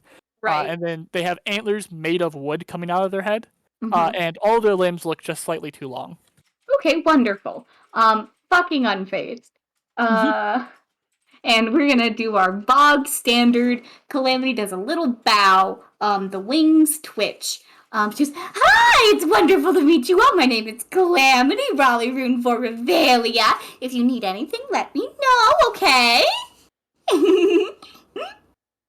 You are a lot of energy. It comes with the job description, you know. May walks up to Dusty and she's like, "So that was like a lot. Sorry about all that." And you don't have to be sorry. You did great. Oh, May do you two know turns each red. other? Yes, I'm May's friend. Oh, well, that's fun. We're friends. Did you meet here or outside? No. I've been May's friend for a good while. I came to check on her because I felt something had changed. Oh! Oh, okay. Okay, that's nice. And she does her very best not to let this person know. And she's immediately switching over to the dog. Well, how are you? Are you new to the Reveille? Have you gotten your 2 welcome tickets yet? Do we need to get you 2 sorted? I have these 15 green tickets, and Finn just pulls out 15 red tickets. Oh! Well, okay, so you do have yourself started. That's good, nobody should have nothing, right? Fair is fair. Yeah. How do I leave here? I kind of have like a schedule to break into hell, and this place is lovely. You seem really nice. You think? I mean, it's what you make of it, you know. Yeah, I'm sorry that I'm not sorry leave. that I blew up. That I what? Just the fingers interlock. Do you mean like you won't let me leave, or like it's impossible to leave? You can't leave. Once again, would this change your mind? And he pulls out a very long bone. Oh! I mean, if I had control over it, sure, maybe it would change my mind. But, Who's the manager? Did this dog just ask to see her manager? I would like to see your manager. Finn really did say, "May I speak to the manager?" Like, full of fucking dread. Oh my gosh. Question, Jask. Yep. How do I yes and this? I want to take the really dog to the manager You so bad, but I don't know who that would be. Oh, you know. Who would the manager be? Who can I justify taking this dog to? So, you know that sometimes Heckna responds to you when you just call for him. It is not reliable. But you do also know that as a backup, Arachne. Who can I justify taking this dog to? Okay, so you really want to speak to the manager. Do you mean, okay, so the manager is in, like, let me ask clarifying questions, because I don't know a lot of the outside, but I've been here a very long time. Splender's gonna wave her hand like she was about to go over and check up on Fog, and she sees this catastrophe unfolding. It's Let just... me take the dog to the manager! No, I don't want them to eat him! See, I have this master, and he's stuck in hell, and like I'm kind of the only person that's trying to help get him out. Oh no! Well, okay. So, but by manager, do you mean like middle manager, or do you want the top? I don't think you probably want to meet any of those people, honestly. Somebody that can help me leave. Just the I can only give person them. that could get him out would be Heckna then. Hey, Does he like? Does he like music? You know, yes. He likes all sorts of fun. He's a very fun-loving person. If I play a really good violin, do you think he'll let me leave? You know, everything's worth a shot, right?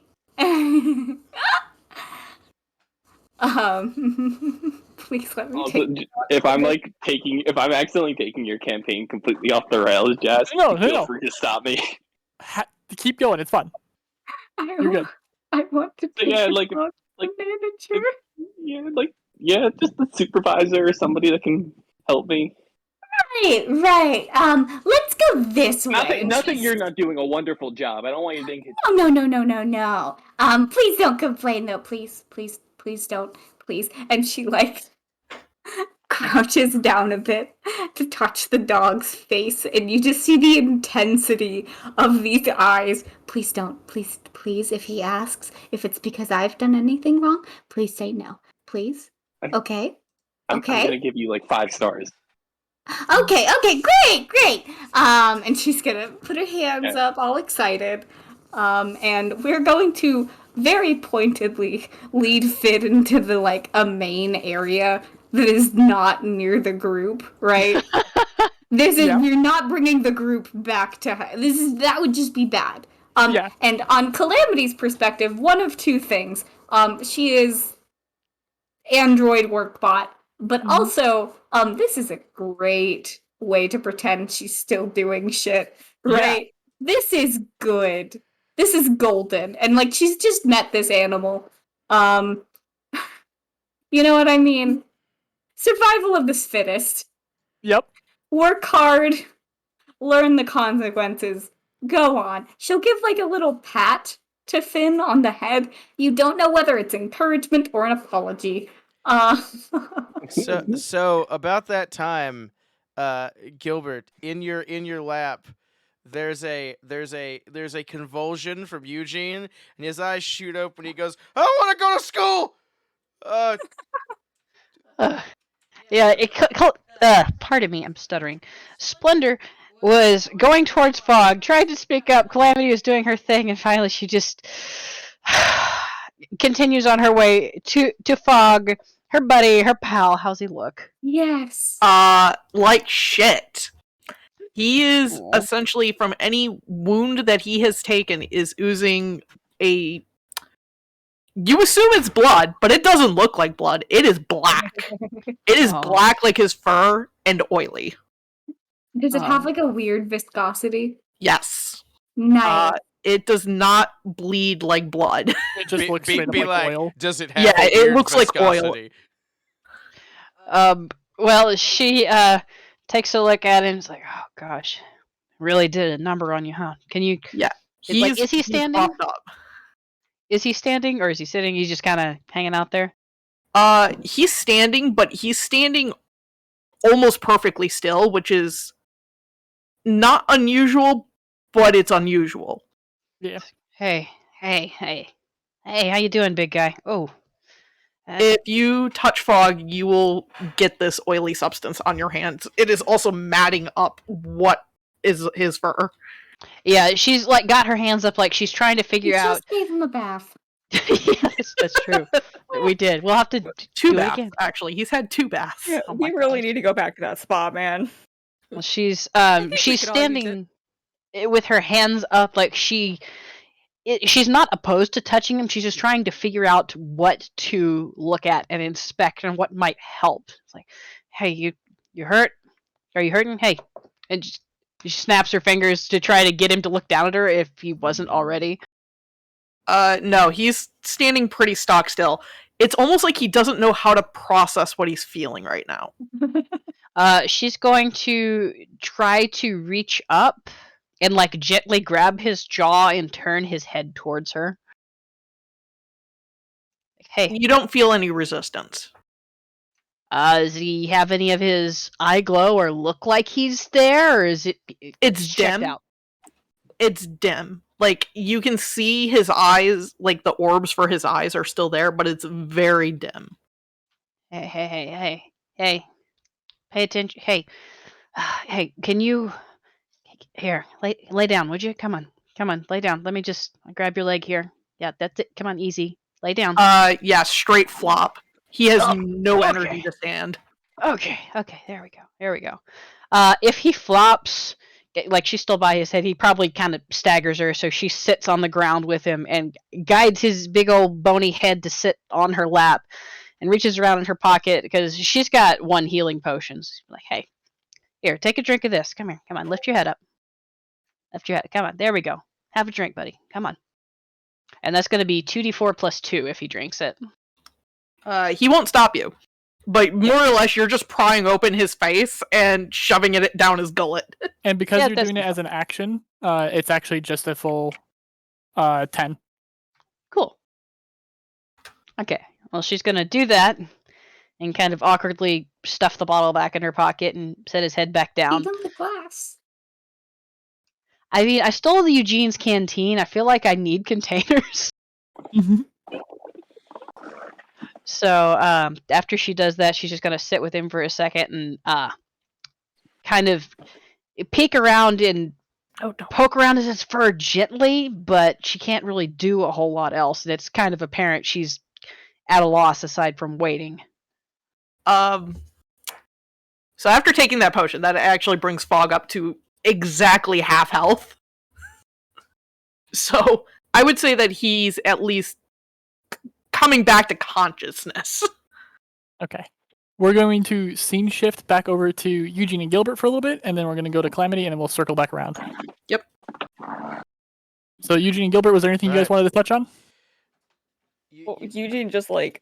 Yeah, like, Eugene freaks out. He's like, I want to go to school! And he looks around, and he's like, Am I dead? No. It felt like I died. Well... Which is weird, considering that I know what dying feels like, but, like, are you sure? Are we still... Gil pokes him in the cheek. Okay. I'm probably alive. Eugene looks down at the armor. Does the armor look different at all now that it's used that, like, thing? It looks slightly melted, but it still looks fine. So, we're going to talk about the big flashing light. To be fair, I didn't know that it would do that.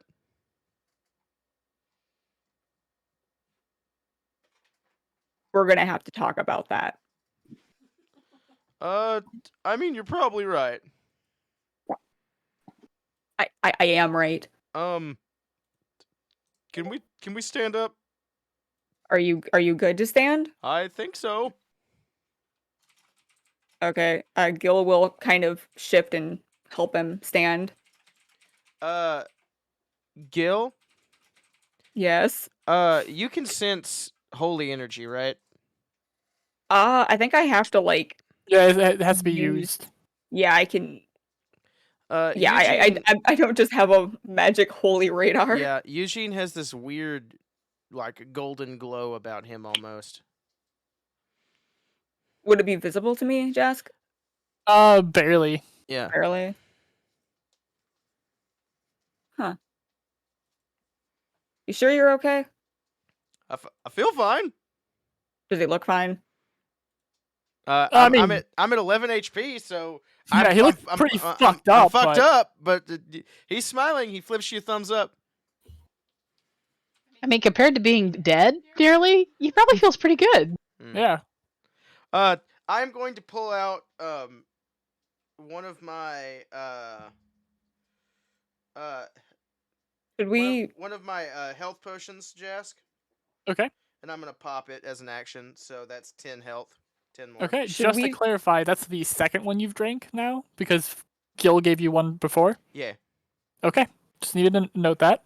Okay. Should we take a rest instead of wasting all of our health potions outside of battle? I mean, we can take a short rest if you want to do that instead. I think our party is pretty fucked and we're missing some people already, again. Well, can I look for one of those, is there any, like, safety symbols around? Make a perception check. Okie dokie. Should I also, like, do that or assist him in some way? Yeah, give him advantage on it. Yeah. Okay, that was way better. 19 plus 4, so 23. Okay, and then high or low? High. Okay, you do indeed find one of those tents that has a symbol for safety on it. Yeah. Eugene's gonna motion everybody over and be like, guys, I found one of the safety tents. We should probably chill for a minute, I think. Oh, yeah, you're the tent also has the symbol for supplies on it as well. Cool. glad to have you back among the living and not screaming. Oh yeah, no, I'm fine. Of course you're fine. Don't worry, he'll get back to screaming. And then go ahead and finish your thing, Gil. Oh, I was just gonna ask if Fog looks like he's having trouble like walking, because if he does, Gilbert would go over and like help Splendor like get walk Fog with in there. him. Yeah. Whoever looks like they're struggling the most, Gil will do his best to assist to like get them over to the safety tent. You all are able to get into the tent, no problem. And we're gonna scene shift over to Calamity and Finn. Right. You said you're going to the place with the most people, right? Like nearby? Yeah, like a main area. Yeah. If that makes sense. The group was on their way to the Midway. Okay, that's fine. Yeah, so you just walk into the Midway. Cool. Is there... Because I have a very strong bit in mind. I imagine Calamity's doing, she's doing her tour guide thing. She's talking about everything. One more time, after she sort of explains the Midway and the price. Are you sure you really want to? Your boss is kind of Your boss is kind of scary, isn't he? No, he's super fun. He's so much fun. It's okay. You're gonna love him. Nobody can hear what I'm You're asking. going to love him. You can just nod or shake your head, and nobody will know what you're nodding or shaking your head to.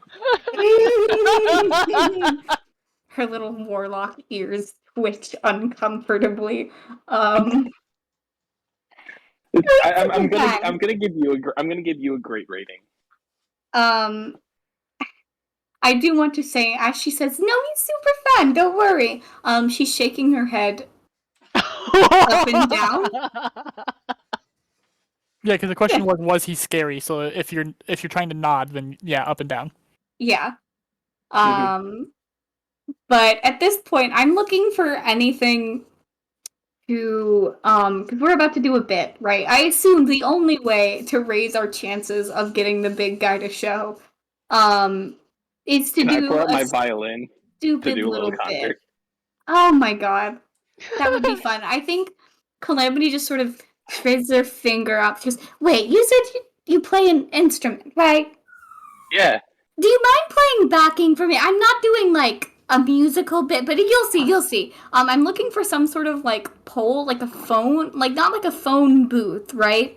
Yeah. But, like, a pole or something, because what I want to do is I want to take Calamity to, like, that upright structure, and I want her to pretend she is using a rotary phone.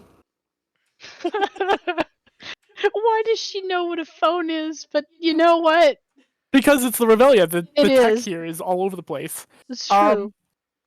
So the only upright structure in the Midway is the Hit Me Heckna game, which is the test of strength, the big hammer you hit trying to hit the bell up.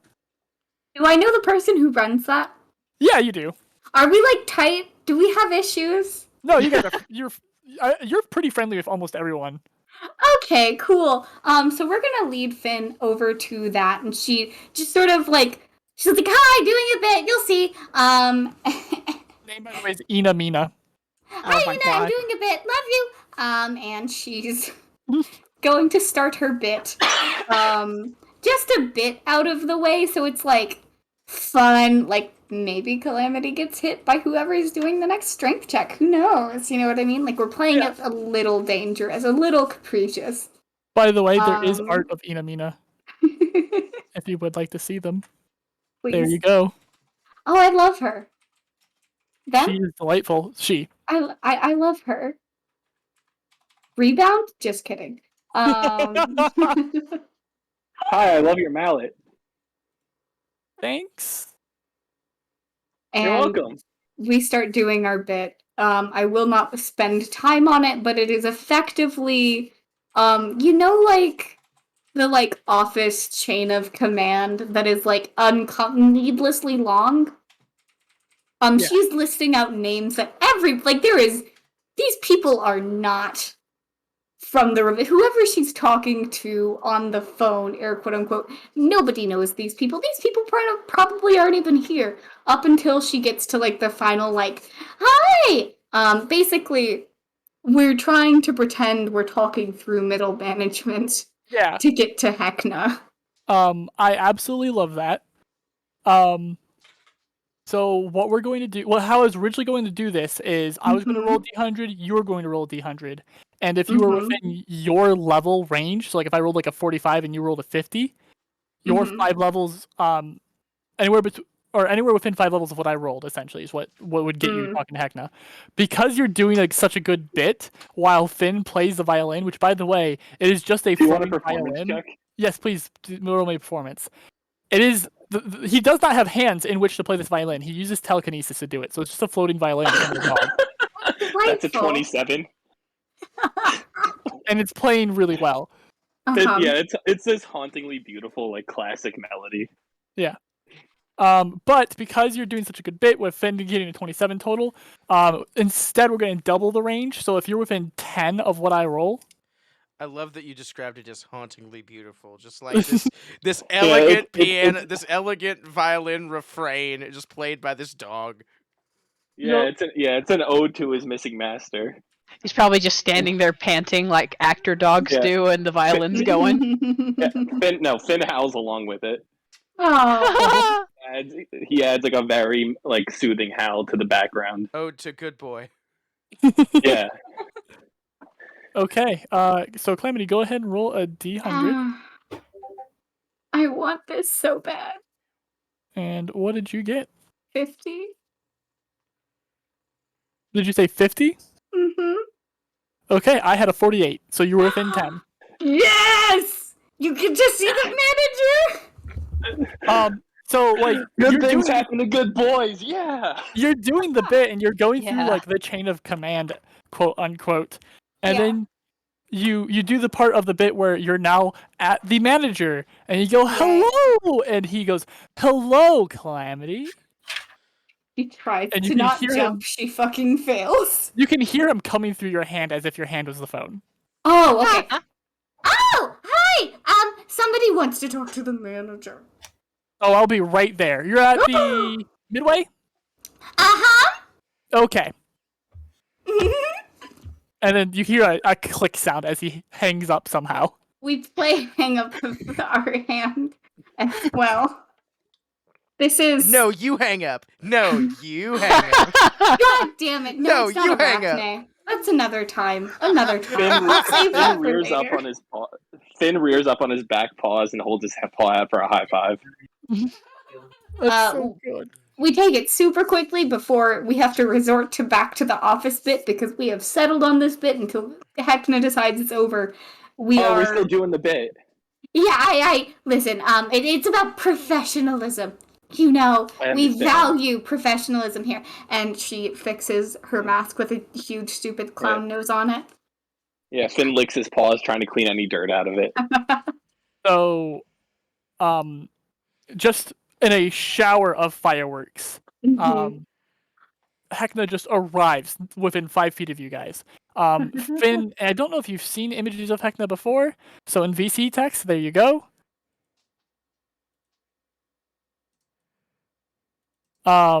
Except for when he arrives, he's wearing a full like 3-piece business suit. My God. But it's in the colors of the Revelia. Thank you for that. That's great.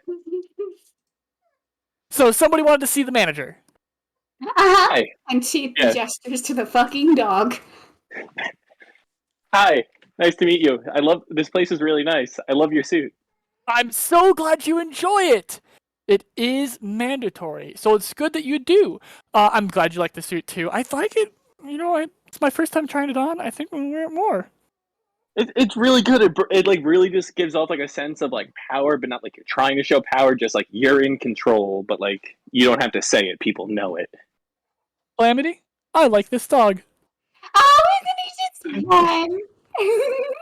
The violin is still playing while this conversation. Right. So what did you need? Something which it's nothing against this place because this place is wonderful. But the mandatory thing, is there any way I could leave? I really have my master is stuck in hell, and I'm the only person who knows where he is. And if I'm stuck here, Yeah, the violin starts playing sadder as Finn tells the story. We do the mean girl head turn, face cover, the mask mouth, which does fucking nothing, by the way.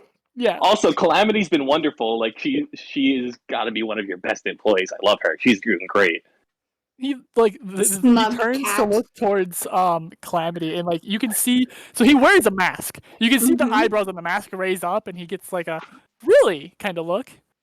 She's been so helpful. I'm very glad. I had been a little worried, not gonna lie, that Calamity may have strayed away from her job, but this is good to hear. Right, so on the topic of leaving, the short answer is no. But that means there's a longer answer. But the long answer is maybe. We'll have to talk about it. Because you were very not. What if I let you leave in 100 years and you perform on a big top for me for a while? What's it called? I'm gonna die in 7 years. Ish. Right, your dog. Yeah, like that's the only thing. Like I hope like you understand like a little bit of the time crunch that I'm kind of under. Yeah. Okay. Well, what if for those 100 years I just put you in a little bit of a time stasis? You're not immortal. You just don't age until 100 years is up, and then you're going to die in 7 years again. Does that sound good? And then I'm good. And then how does time work on the outside?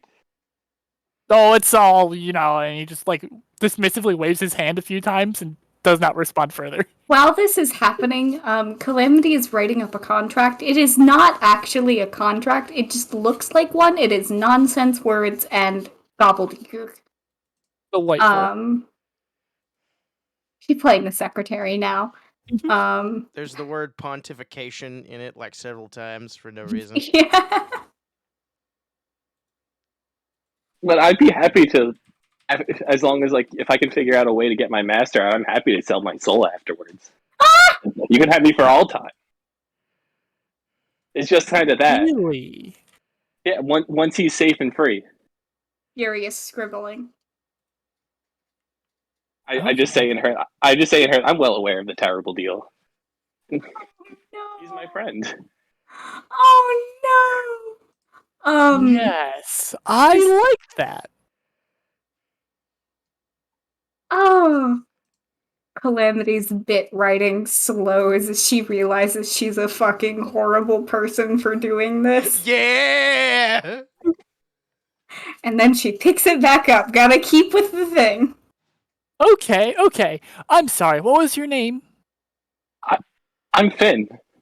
Finn. Well, that's your name for now. When you come back, we'll have to figure something out. It's a good name, great name, but you need a stage name, a performance name, like Calamity.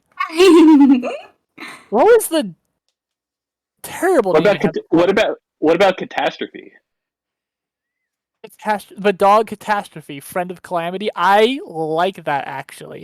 We might have to. Calamity, you might get to be a bit in the big top if this happens, because I mean, with names like that, I have to pair you up.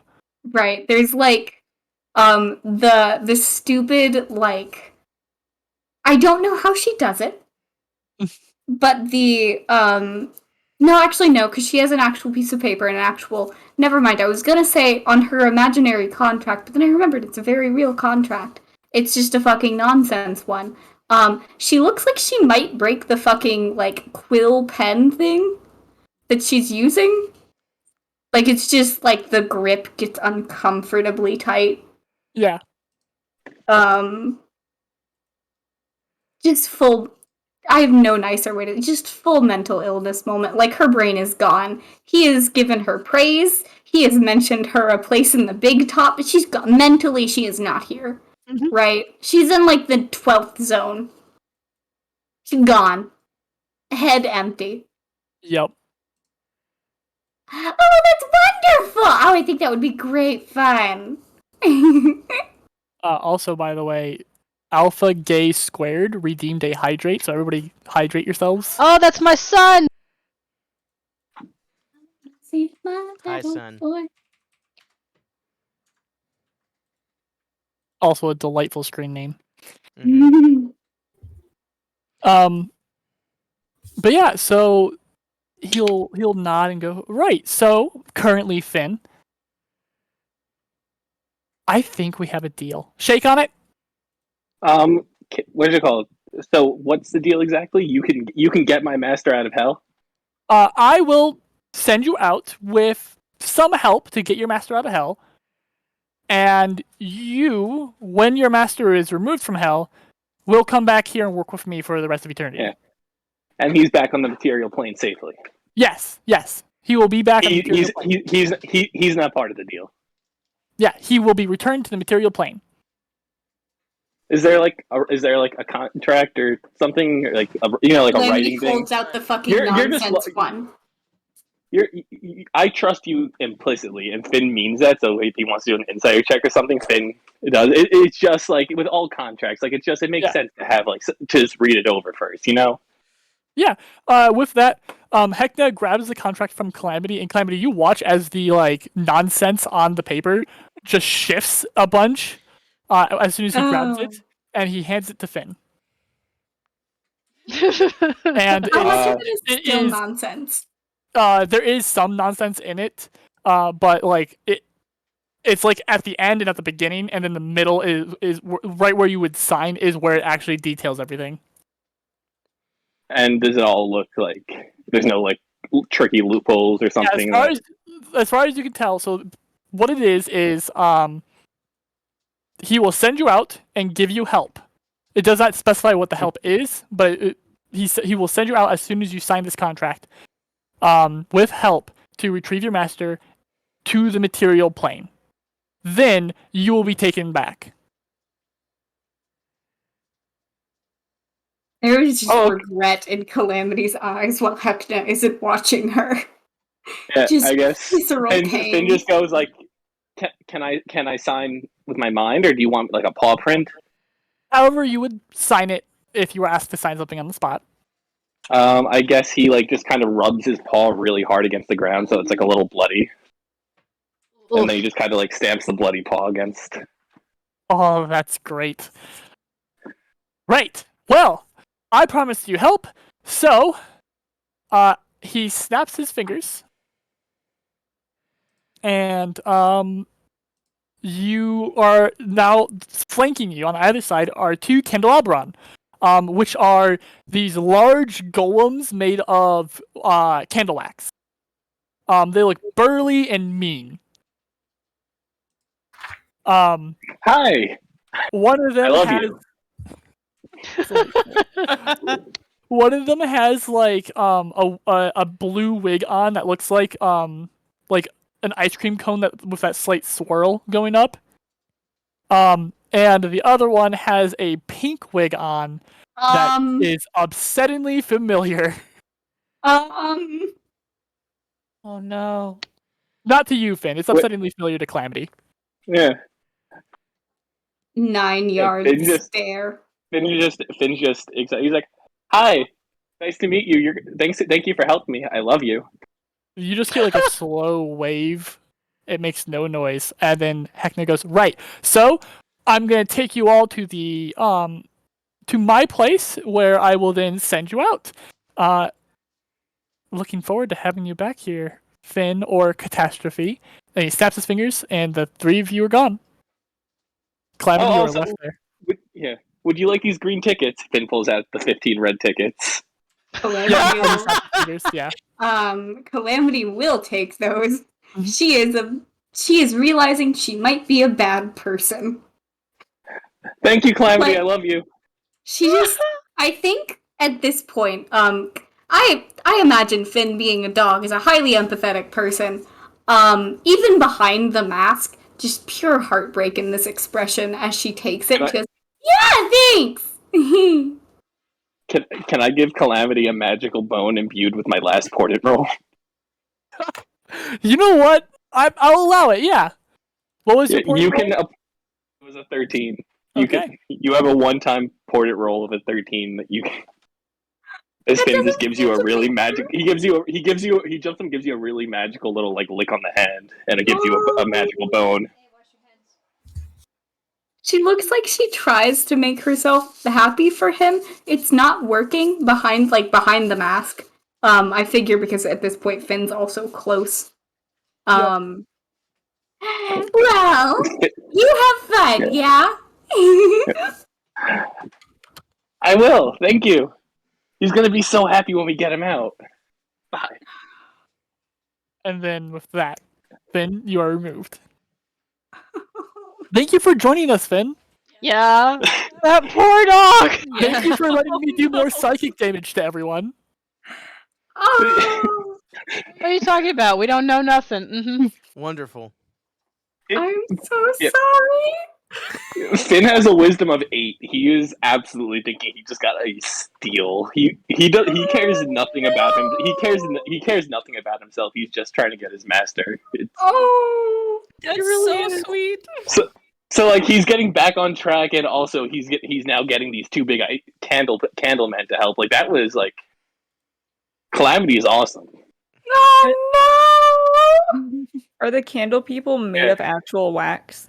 Yes. Mostly. So are they just gonna Finn's melt in hell? Finn's excited to see them again. Which the candelabron would have sucked in hell because they actually have vulnerability to fire, but they're going to Stygia, which is the frozen layer of hell. Oh, convenient. They're gonna be extra hard. I had this image of like Finn arriving with his 2 candle bodyguards, and then they just melt immediately. Hello, I love you. Well, I mean, it's in Heckna's like best interest to like for Finn to actually pull it off, because like the contract, like he doesn't get Finn's soul if Finn doesn't rescue his master. Exactly. True. It's not like Finn's aware of the consequences of like this deal. He's just there's things more important. It's a 9 yards. Don't take psychic damage because of this dog. Don't let Jask hurt you. I think the dog has hurt us. Calamity has been standing at the Heckna for far too long, just middle distance staring. She does this sometimes. It's normal Calamity behavior, right? Especially after a Heckna time. This is regular. I just need to note that it is happening for Eeny Meeny, right? Yeah. Eena Meena. She just eventually clears her throat, like, "Hey, you gonna leave or?" But I think this is a good spot to leave off on. We're 4 hours in, so. Yeah. All right. So since we're wrapping up there, I want to thank all of you for showing up. I want to thank all of you who donated bits, which is just one of you, but thank you regardless. I want to thank Toxic Candle. That's what that is. I was like, yet another name that gave me psychic damage. I want to thank Finn for being here. Finn, thank you so much. you're Finn. fantastic. I love Finn. And being here for the rest of eternity. Yes. Yeah. Calamity's gonna be stuck with Finn for all time. We've already been here for an eternity, man. But what's another one?